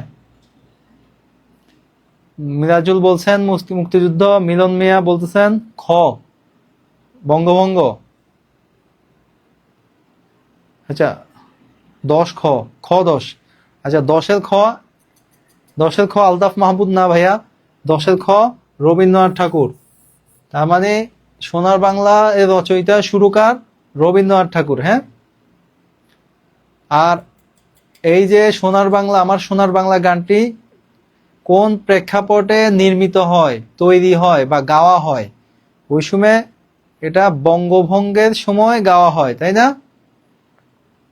এই যে রাইট আনসার ইজ এটা। হ্যাঁ রাইট আনসার বঙ্গভঙ্গ। বঙ্গভঙ্গের সময় হলো যে আমার সোনার বাংলা গানটি গাওয়া হয়, সেই গানটি আমাদের জাতীয় সঙ্গীত হিসেবে 1972 সালে মন্ত্রিসভা অনুমোদন দেয়। মন্ত্রিসভা। আচ্ছা, এখন আরেকটা প্রশ্ন আসে, আমি মুছে দেই। হ্যাঁ, তৌহিদুল ইসলাম, থ্যাংক ইউ। বঙ্গভঙ্গ, রাইট, এক্স্যাক্টলি কারেক্ট আনসার। বঙ্গভঙ্গের প্রেক্ষিতে নির্মিত হয়। জুয়েল মিয়া, ধন্যবাদ জুয়েল মিয়া। আমি যদি বলি যে বাংলাদেশের জাতীয় সঙ্গীত আমার সোনার বাংলার যে কবিতাটা, এই কবিতার চরণ সংখ্যা কয়টি? একটু বলেন তো দেখি। এই যে আমার সোনার বাংলা,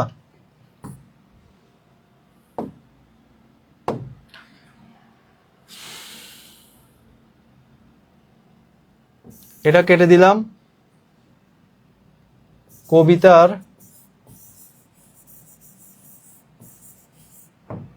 চরণ সংখ্যা কয়টি?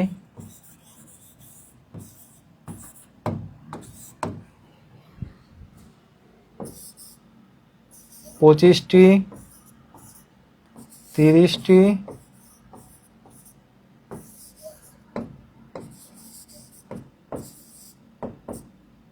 20টি,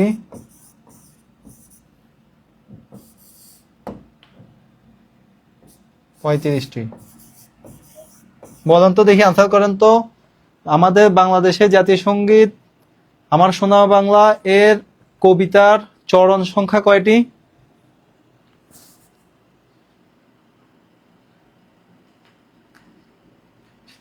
হ্যাঁ, আমি এক্স্যাক্টলি আল্লাহ গোলামের সাথে আমি একমত। এই গানটি আমাদের জাতীয় সঙ্গীত হিসেবে কোনোভাবেই উপযোগী নয়, কারণ এটা প্রেক্ষাপট ছিল ভিন্ন। ওকে ফাইন, আমি অন্যদিকে যাচ্ছি না তর্কে। মিরাজুল বলতেছেন কি, এটা এই আনসারটা একটু দিবেন প্লিজ। এটা ধরেন, এটা 11 নম্বর আনসার ধরেন, 11 নম্বর প্রশ্ন, যে বাংলাদেশের জাতীয় সঙ্গীত আমার সোনার বাংলা এর কবিতার চরণ সংখ্যা, মোট চরণ সংখ্যা, কবিতার লাইন সংখ্যা কয়টি?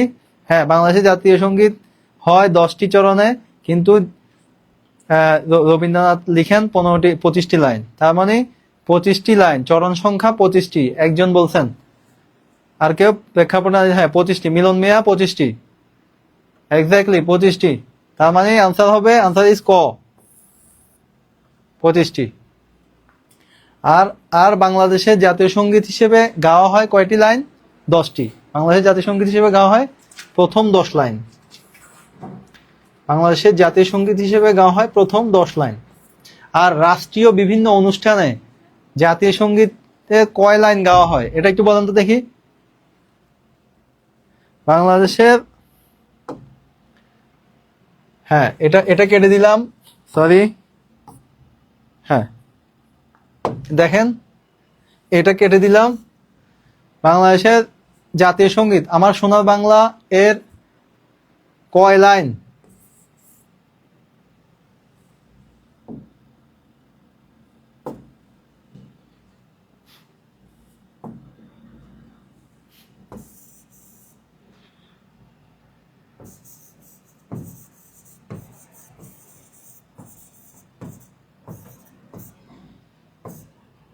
রাষ্ট্রীয়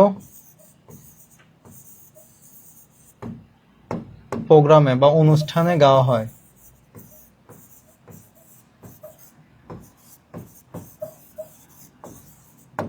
হ্যাঁ, গাওয়া হয়। দেখি বলেন তো কয় লাইন? অ্যান্সারটা দেন। ক 2 লাইন, আনসার খ 6 লাইন, আনসার গ 4 লাইন, আনসার ঘ 5 লাইন। কোনটা আনসার হবে? 4 লাইন। কাব্যহীন কবি বলছে 25টি, চরণ সংখ্যা 25টি। তৌহিদুল ইসলাম বলছেন 25টি। শাহনাজ আক্তার বলছেন 25টি, তাই না? হ্যাঁ, মিলন মিয়া 25টি। শাহাবুদ্দিন 30টি।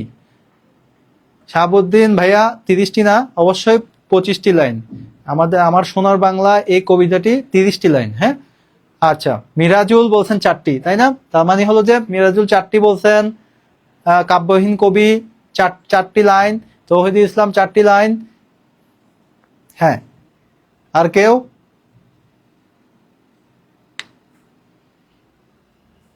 তাহলে আমরা বলতে পারি যে আমার সোনার বাংলা বিভিন্ন রাষ্ট্রীয় অনুষ্ঠানে 4 লাইন গাওয়া হয়, তাই না? 4টি লাইন গাওয়া হয়। রাইট আনসার ইজ এটা, 4 লাইন। আপনারা এই যে এটা আনসার রবীন্দ্রনাথ ঠাকুর, তাই না? এটা আমরা তো প্রথমেই জানলাম, এটা রবীন্দ্রনাথ ঠাকুর, সুরকার এবং রচয়িতা। এটা কিন্তু most important, very very important.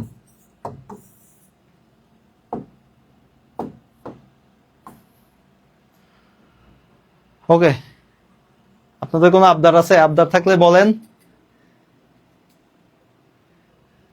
আমি চেষ্টা করছি যতটুকু সম্ভব প্রোগ্রাম ক্লাসটা প্রাণবন্ত করা যায় এবং ইনফরমেটিভ করা যায়।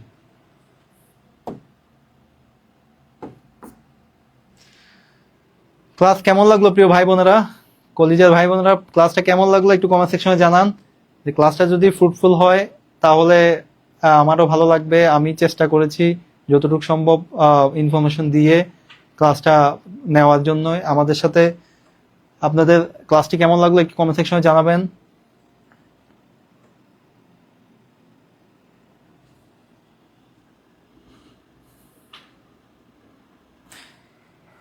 আমি আমি একটু বলি, আমার জীবনের গল্প বলা যায় যে 18তম শিক্ষক নিবন্ধন নিয়ে আমি একটি কলেজে জয়েন করছি ফিজিক্যাল টিচার হিসেবে, physical education sports teacher, assistant teacher হিসেবে জয়েন করছি। সেখানে জয়েন করার ক্ষেত্রে যে বিষয়গুলো আমি আমি করেছি বা যে আমি চাকরি করার পাশাপাশিও পড়াশোনা করছি, এই বিষয়গুলো কি কি পড়তে হবে কি কি পড়তে হবে না, এই বিষয়গুলো খুব ইম্পর্টেন্ট। আমি একটা বিষয় বলবো, যদি আপনারা লেগে থাকেন তাহলে সম্ভব আসলে। হ্যাঁ, এই যে আমাদের পোস্ট কিন্তু 4129টা পোস্ট খালি শারীরিক শিক্ষা বিষয়ের উপরে। তো আপনি যদি আমাদের লেকচার শিটগুলো পড়েন এবং এমনকি এবং আমরা যে ক্লাসগুলো পড়াই ক্লাসে নিয়মিত থাকেন, আর হলো যে বাসায় একটু পড়াশোনা করেন, আমরা যে গাইডলাইন করব আপনাকে, সেই গাইড অনুযায়ী চলবেন, সব পড়া লাগবে না। বিসিএস এর মতো আপনি প্রিপারেশন নিতে হবে না, আপনাকে প্রিপারেশন নিতে হবে কি কি জিনিস নিবন্ধনের কোয়েশ্চেন আসে। আমাদের যেহেতু 200 মার্কের সাবজেক্টিভ কোয়েশ্চেন, 200 মার্কে আমাদের এমসিকিউ পরীক্ষা হবে, তারপরে ভাইবা। আমরা তো প্রিলি দিছি, তারপরে রিটেন দিছি, আবার ভাইবা দিয়ে, তারপরে গণবিজ্ঞপ্তি দিয়ে, তারপরে হয়েছে আপনাদের সরাসরি প্রিলিতে টিকলে ভাইবা হবে, ভাইবা পরে সরাসরি কোনো গণবিজ্ঞপ্তি নাই, সরাসরি নিয়োগটা হওয়া হবে। এভাবেই জিনিসটা করা হয়েছে। আপনারা একটু সুন্দরভাবে একটু বলবেন প্লিজ যে ক্লাসটি কেমন লাগলো। বাইজিদ আহমেদ, অনেক সুন্দর, ধন্যবাদ আপনাকে। শাহানাজ আক্তার, আহমদুল্লাহ, আলহামদুলিল্লাহ, ধন্যবাদ। মিলন মিয়া, আলহামদুলিল্লাহ, ধন্যবাদ। শাহাবুদ্দিন, আলহামদুলিল্লাহ, খুব ভালো স্যার, ধন্যবাদ আপনাকে। আপনারা আপনাদের বন্ধু বান্ধব যারা আছে তারা এই বিষয়ে প্রস্তুতি নিতে চায়, তাদেরকে অবশ্যই মেনশন করবেন। আমি যেটা বলছিলাম যে আমি প্রস্তুতি নেওয়ার পিছনে আমি একটা এনজিওতে জব করতাম, এটা মাইক্রো ফাইন্যান্স না, বিভিন্ন প্রজেক্টে জব করতাম। সেখানে থাকাকালীন অবস্থায় আমি শুধুমাত্র অনলাইন কোর্সই করতাম। অনলাইন কোর্সে তারা যে লেকচার শিট প্রোভাইড করছিল বা যেগুলো পড়াইছিল সেগুলোই আমি সলভ করতাম, এবং সেগুলোই যে পড়া হইতো, এমনকি প্রত্যেকটা প্রোগ্রামে, প্রত্যেকটা লাইভ ক্লাসে আমি জয়েন করতাম। জয়েন করে স্যারদের কথা শুনতাম। স্যারদের কথা শুনে দেখা যেত কি ওই জিনিসটা আমি আবার যখন টেবিলে পড়তে বসতাম, ওই লাইভটাই আবার পড়ে আবারও খাতা কলমে লিখতাম, বসতাম। তাহলে দেখা যেত কি, তাহলে একটা পড়া 2বার পড়া হয়ে যেত। 2বার যখন আপনি যে লিসেনিং, স্পিকিং, আইএলটিএস এ যেটা করে 4টা বিষয়, লিসেনিং, রিডিং, রাইটিং, স্পিকিং, এই জিনিস 4টা জিনিস সমন্বয় করলে আপনার পঞ্চ ইন্দ্রিয় কিন্তু কাজ করবে। সো আপনি পড়াশোনার মধ্যে থাকতে হলে পঞ্চ ইন্দ্রিয়কে আপনাকে যে কোনোভাবে ইনভলভ করতে হবে। তাহলে আর হলো যে আপনার মধ্যে একটা প্রতিজ্ঞা থাকতে হবে, আপনি পারবেন, এই কনফিডেন্সটা আপনার মধ্যে থাকতে হবে। এমনকি আপনার যে স্বপ্ন আছে, স্বপ্নটাকে বাস্তবায়ন করার জন্য পদক্ষেপ নিতে হবে। এই স্টেপগুলো নিলে আমি 2 ঘন্টা লেকচার শুনতে 1 ঘন্টা 3 ঘন্টা পড়তাম। সো দেখেন, আবার হলো যে মাঝে মাঝে কাজের ফাঁকে ফাঁকে মাঝে মাঝে লাইব্রেরিতে বসতাম। লাইব্রেরিতে না বসলে আসলে নিজে পড়ালেখা হয় না। এ বয়সে। এই জন্য আপনারা চেষ্টা করবেন লাইব্রেরিতে যেয়ে সকাল দুপুর 2 ঘন্টা পড়তে, তাহলে দেখবেন যে আপনারা একটা সাকসেসের পথে হাঁটবেন। আর আমি গ্যারান্টি দিয়ে বলছি, আপনারা যদি আমাদের সাথে থাকেন, আমরা আপনাদের পথটাকে শানিত করার জন্য সর্বোচ্চ চেষ্টা করব।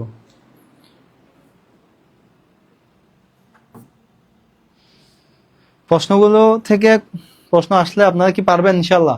এই প্রশ্নগুলো থেকে আমার মনে হয় যে 10টা প্রশ্ন দিলাম, এই প্রশ্নগুলো আসলে আপনারা তো পারবেন, 100% পারবেন। আমি আমার বিশ্বাস থেকে বলছি আপনারা এই প্রশ্নগুলো পারবেন।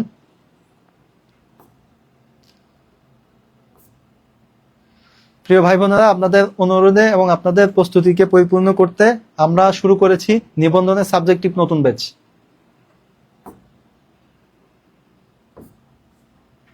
মনে রাখবেন প্রিয় ভাই বোন, শুধু জেনারেল দিয়ে আপনার চাকরি হবে না, কারণ সবাই জানে জেনারেলের মাত্র 60 মার্ক, আবার সাবজেক্টিভ 140 মার্ক প্রিপারেশন নিতে হবে।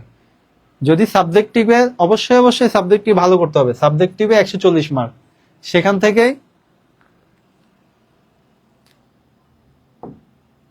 সাবজেক্টিভে ভালো না করলে আসলে সম্ভব না।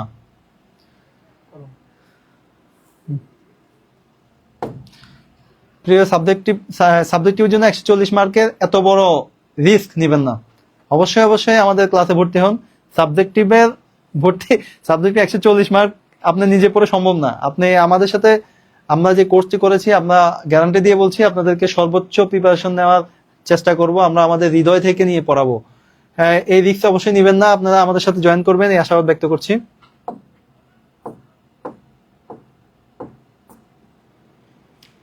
মাত্র 1300 টাকা ইনভেস্ট করে আমাদের অভিজ্ঞ শিক্ষকদের সাথে বেসিক থেকে সাবজেক্টিভ প্রস্তুতি নিন, নিশ্চিন্তে প্রস্তুতি নিয়ে রিল্যাক্স পরীক্ষা হলে যান। এই যে 1300 টাকা ইনভেস্ট করতে হবে, হ্যাঁ 1300 টাকা আপনারা ইনভেস্ট করলে, লাইভ চলাকালীন সময় ভর্তি হলে 1300 টাকা ইনভেস্ট করলে আশা করি আপনাদের প্রস্তুতিটা খুব গোছানো হবে এবং কি আপনারা রিল্যাক্স হয়ে আপনারা পরীক্ষা হলে যেতে পারবেন। তাই আমি সাবধান করে দিচ্ছি, মাত্র আমার অভিজ্ঞতা থেকে বলছি, আপনাদেরকে আমি চাই চাকরিটা হোক আপনারা বাবা মার কথা শুনেন। এই বয়সে এসে পড়াশোনা শেষ করে আসলে চাকরিটা খুব প্রয়োজন। দেখা যায় অনেকে বিয়ে করতে পারতেছেন না, বয়স হয়ে গেছে 30 ঊর্ধ্ব। এই হিসাবে আপনারা একটা রিস্ক নিতেই পারেন। আমরা আপনাদেরকে সর্বোচ্চ চেষ্টা করব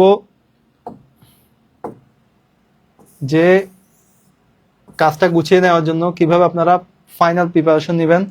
একজন ভাই বোনও সাবজেক্টিভ কোর্স থেকে নিজেকে বঞ্চিত করবেন না, প্লিজ।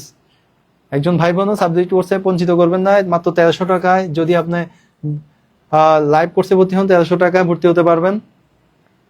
তো ঝটফট দেরি না করে এখনই সেন্ড মানি করে আমাদের কমেন্ট সেকশনে জানান সেন্ড মানি ডান, তাহলে আমাদের টিম আপনাদেরকে সিক্রেট গ্রুপে অ্যাড করে নেবে। মাদ্রাসার ভাই বোনদের জন্য রয়েছে এবার বিশেষ সুখবর। মাদ্রাসার ভাই বোনদের জন্য এবার কিন্তু বিশেষ শূন্যপদ রয়েছে, হ্যাঁ শূন্যপদ রয়েছে, বিশেষ শূন্যপদ। সায়েন্স ও অন্যান্য বিভাগের ভাই বোনদের জন্য রয়েছে এবার বিশাল শূন্যপদ। ক্লাস নিবেন।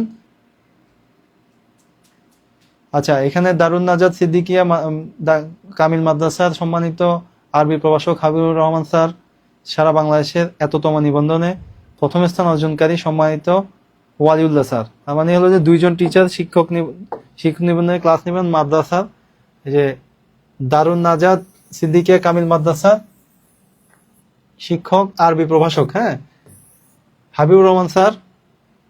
সারা বাংলাদেশ থেকে 17তম শিক্ষক নিবন্ধনে প্রথম স্থান অর্জন করেছেন আমাদের ওয়ালিউল্লাহ স্যার আমাদের এখানে ক্লাস নেবেন। আপনারা মাদ্রাসা শিক্ষক আছেন, এই অভিজ্ঞ টিচারদের থেকে আশা করি অভিজ্ঞ টিচারদের সান্নিধ্য থেকে আপনারাও আপনাদের স্বপ্ন পূরণ করতে পারবেন।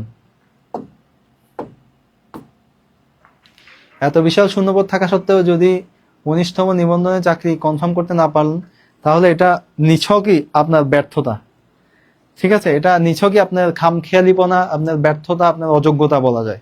কেননা আপনার কাছে এত বড় সুবর্ণ সুযোগ থাকার পরেও 60-70 হাজার নিয়োগ থাকার পরেও আপনি নিজের মেধাকে কাজে না লাগিয়ে আপনি বিভিন্ন অফার কাজে না লাগিয়ে আপনি হলো যে ঘোরাফেরা করছেন বা আপনি সময়টাকে কাজে লাগাচ্ছেন না, এটা আপনার আপনার ব্যর্থতা ছাড়া অন্য কিছু না।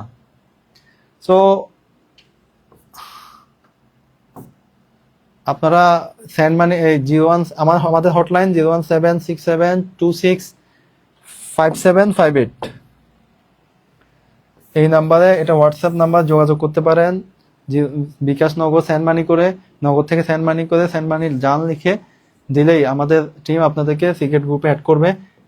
আমাদের রকেট নাম্বার আছে 01515265836 এই রকেট নাম্বারেও আপনারা টাকা পাঠাতে পারেন। সেন্ড মানি ডান লিখে লাস্টের 3টা অক্ষর লিখে দিবেন, আমাদের টিম আপনাদেরকে সাবজেক্টিং নতুন ব্যাচে অ্যাড করে নেবে। অবশ্যই লাইভে ভর্তি হলে আপনারা পাচ্ছেন অফার মূল্যে 1300 টাকা ভর্তি হতে। এছাড়া লাইভ শেষ হয়ে গেলে আপনাদেরকে ভর্তি হতে হবে 2600 টাকায়। আমরা আমাদের টপিকটি সাজিয়েছি, বিষয়ভিত্তিক পিডিএফ প্রদান করা হবে আপনাদেরকে, আর রেকর্ডেড থাকবে, পুরো ক্লাস রেকর্ডেড থাকবে আজীবনের জন্য, আপনারা পাবেন, অ্যাক্সেস থাকবে।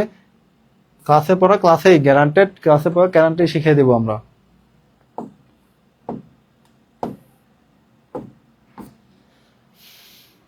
যারা একদম বেসিক থেকে বা শূন্য থেকে ইংরেজি শিখতে চান তাদের জন্য আমরা শুরু করেছি নতুন ব্যাচ। যারা বেসিক থেকে foundation batch, English grammar foundation batch, all job, নতুন ব্যাচ। এই নতুন ব্যাচের সবচেয়ে বড় সুবিধা হলো এই কোর্সে ভর্তি হলে আগের ব্যাচের 70টি রেকর্ড ক্লাস পেয়ে যাবেন সম্পূর্ণ ফ্রিতে। 70টি রেকর্ড ক্লাস সম্পূর্ণ ফ্রিতে পেয়ে যাবেন এই ব্যাচে ভর্তি হলে।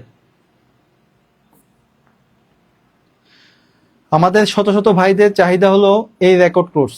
সবাই বলে স্যার লাইভ ক্লাস করতে তো 5 থেকে 6 মাস সময় লাগবে, কিন্তু স্যার এই মাসে, সামনের মাসে বা 1 মাস পর 2 মাস পর আমাদের একটা চাকরি পরীক্ষা আছে, ভার্সিটি পরীক্ষা আছে, তাই 4-5 মাস অপেক্ষা করে লাইভ ক্লাস করার মতো সময় আমাদের হাতে নাই। তাই স্যার আপনার কোনো রেকর্ড কোর্স থাকলে আমাকে ভর্তি করতে পারেন। এটা একটা শিক্ষার্থীর আবদার বলতে পারেন, শিক্ষার্থীর কথা। আমরা এখানে শিক্ষার্থীর কথাটাই তুলে ধরার চেষ্টা করছি।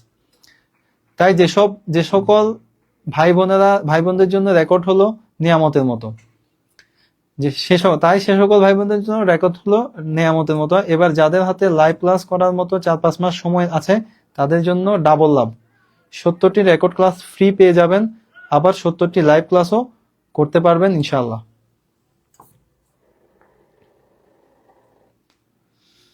ওয়েট, আরো গুড নিউজ আছে। দেখেন, এই কোর্সের সবচেয়ে আকর্ষণীয় দিক হলো আলহামদুলিল্লাহ একবার এই কোর্সে ভর্তি হলে চাকরি না পাওয়া পর্যন্ত আমাদের পরবর্তী সকল ইংরেজি ব্যাচে লাইভ ক্লাস করতে পারবেন এবং পরীক্ষা দিতে পারবেন। বিষয়টা বুঝতেছেন?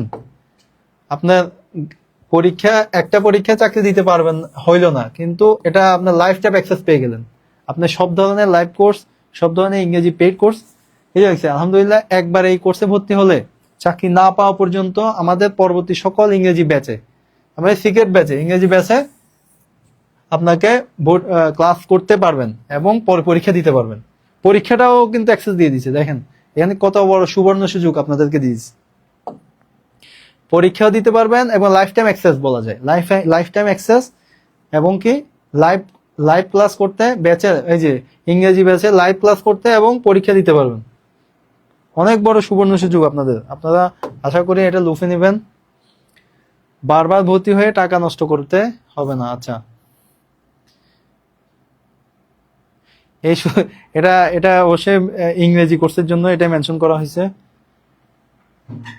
ইংরেজি ফাউন্ডেশন কোর্সটি করে যারা উপকৃত হবেন, 5ম থেকে 10ম শ্রেণীর শিক্ষার্থী দাখিল, একাদশ দ্বাদশ শ্রেণীর শিক্ষার্থী আলিম, অনার্সের নন ক্রেডিট ইংরেজি, ভার্সিটি, মেডিকেল, নার্সিং প্রস্তুতি, বিসিএস, প্রাইমারি, নিবন্ধন 10 থেকে 20তম গ্রেড সহ সকল চাকরি প্রত্যাশী যারা ইংরেজি বেসিক স্ট্রং করতে ইচ্ছুক প্রাইমারি, হাই স্কুল, কলেজ সহ অন্যান্য প্রতিষ্ঠানে কর্মরত শিক্ষক মন্ডলী যারা ইংরেজিতে আবারও পারদর্শী হতে চান, যারা ইংরেজি পড়িয়ে স্বাবলম্বী হতে চান বা ইংরেজি শিক্ষক হতে চান, তাদের জন্য বিষয়টা বুঝছেন। একবারে ফাউন্ডেশনটা আপনার ক্লিয়ার করে দেবে। ইংরেজি বেসিক থেকে অ্যাডভান্স পর্যন্ত আপনার যা কিছু প্রয়োজন এই কোর্সে আপনি পেয়ে যাবেন, এমনকি লাইফ টাইম অ্যাক্সেস পেয়ে যাচ্ছেন। এমনকি এই বিষয়ের এই ছাত্রছাত্রীরা এটা থেকে উপকৃত হতে পারবেন, এটা মেনশন করা হয়েছে। এমনকি আপনার অনেকে বেকারত্ব দূর করার জন্য এটা একটা বিশাল একটা অপরচুনিটি হতে পারে। হ্যাঁ,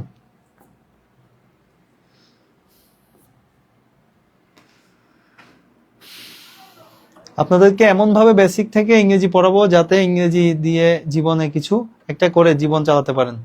প্রাইভেট পড়াতে পারেন, টিউশনি করাতে পারেন, কোচিং করাতে পারেন, চাইলে আপনার মতো লাইফ অনলাইন অফলাইনে ইংরেজি পড়াতে পারেন, এবং কারো কাছে যেন কোনোদিন হাত পাততে না হয় সে, ইনশাআল্লাহ। দেখেন আমাদের কোর্সগুলো, BCS English grammar foundation course সবগুলা অফার মূল্যে চলতেছে। Primary English grammar foundation course, NTRC নিবন্ধন ইংলিশ গ্রামার ফাউন্ডেশন কোর্স, তারপরে 10 থেকে 20তম grade preliminary English grammar foundation course, admission English grammar foundation course, nursing English grammar foundation course, medical English grammar foundation course. উপরে 60টি কোর্সের প্রস্তুতি হয়ে যাবে জাস্ট একটি কোর্স করলেই। আর সেটি হলো এই শূন্য বা বেসিক থেকে all job plus all admission teacher English foundation course. এই কোর্সে যদি ভর্তি হলে, এই কোর্সে ভর্তি হলে উপরের কোনো কোর্সে ভর্তি হতে হবে না ইনশাআল্লাহ। এখন সুপার অফারে ভর্তি চলছে, 7,000 টাকা কোর্স মাত্র 700 টাকায়। বিষয়টা বুঝতেছেন? 7,000 টাকার কোর্স মাত্র পাচ্ছেন 700 টাকায়। এই জিনিসটা খুব ট্রিকি, এই জিনিসটা খুব বোঝার বিষয়। দেখেন 7,000 টাকার কোর্সটা আপনি পাচ্ছেন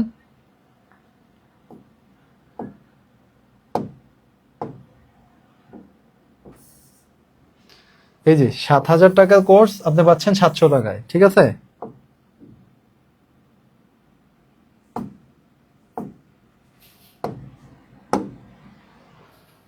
দেখেন 7,000 টাকার কোর্স পাচ্ছেন 700 টাকায়। এটা অনেক বড় অপরচুনিটি আপনাদের জন্য, অনেক বড় অপরচুনিটি। আপনারা যারা ইন্টারেস্টেড তারা অবশ্যই বিকাশ নগদ থেকে সেন্ড মানি করবেন 0176726575 এই নাম্বারে বিকাশ নগদ থেকে 750 টাকা সেন্ড মানি করে সেন্ড মানি ডান লিখে দিবেন এবং হোয়াটসঅ্যাপে স্ক্রিনশট দেন, তাহলে আমি আমাদের টিম সিক্রেট গ্রুপে অ্যাড করে দিবেন ইনশাআল্লাহ। আর রকেট থেকে যারা পাঠাতে চান তারা এই নাম্বারে রকেট থেকে সেন্ড মানি করবেন 01512658336 এই নাম্বারে। আশা করি বিষয়গুলো ক্লিয়ার। হ্যাঁ, সকল শিক্ষার্থীদের জন্য ইংলিশ ফুল কোর্সে ভর্তি চলছে।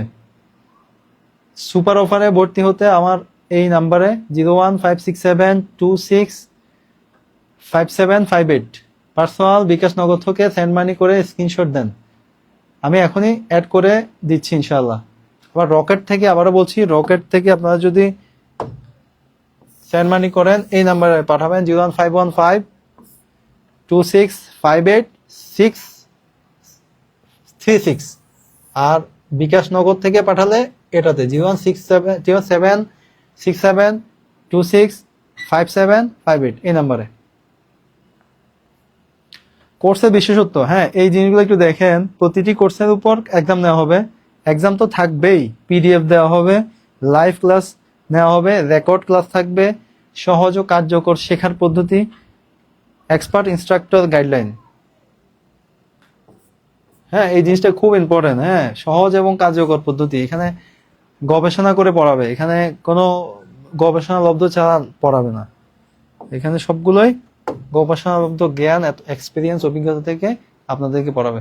প্রিয় ভাই বোনেরা, আবারও বলছি, আমাদের কোর্স সম্পর্কে আরো বিস্তারিত জানতে এই নাম্বারে আপনারা যোগাযোগ করতে পারেন। আমাদের এই হটলাইন নাম্বার 01767265758 এই নাম্বারে আপনারা যোগাযোগ করে, আপনাদের হটলাইন নাম্বার, এই নাম্বারে যোগাযোগ করে আপনারা আমাদের কোর্স সম্পর্কে জানতে পারেন।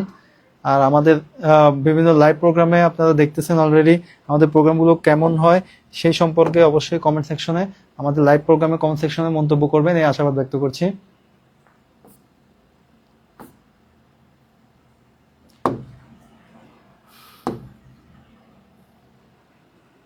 ওকে, আজকের ক্লাস এখানেই শেষ। আপনাদেরকে ধন্যবাদ। নেক্সট ক্লাসে আমন্ত্রণ জানিয়ে আমি এখান থেকে বিদায় নিচ্ছি। আসসালামু আলাইকুম রহমতুল্লাহ।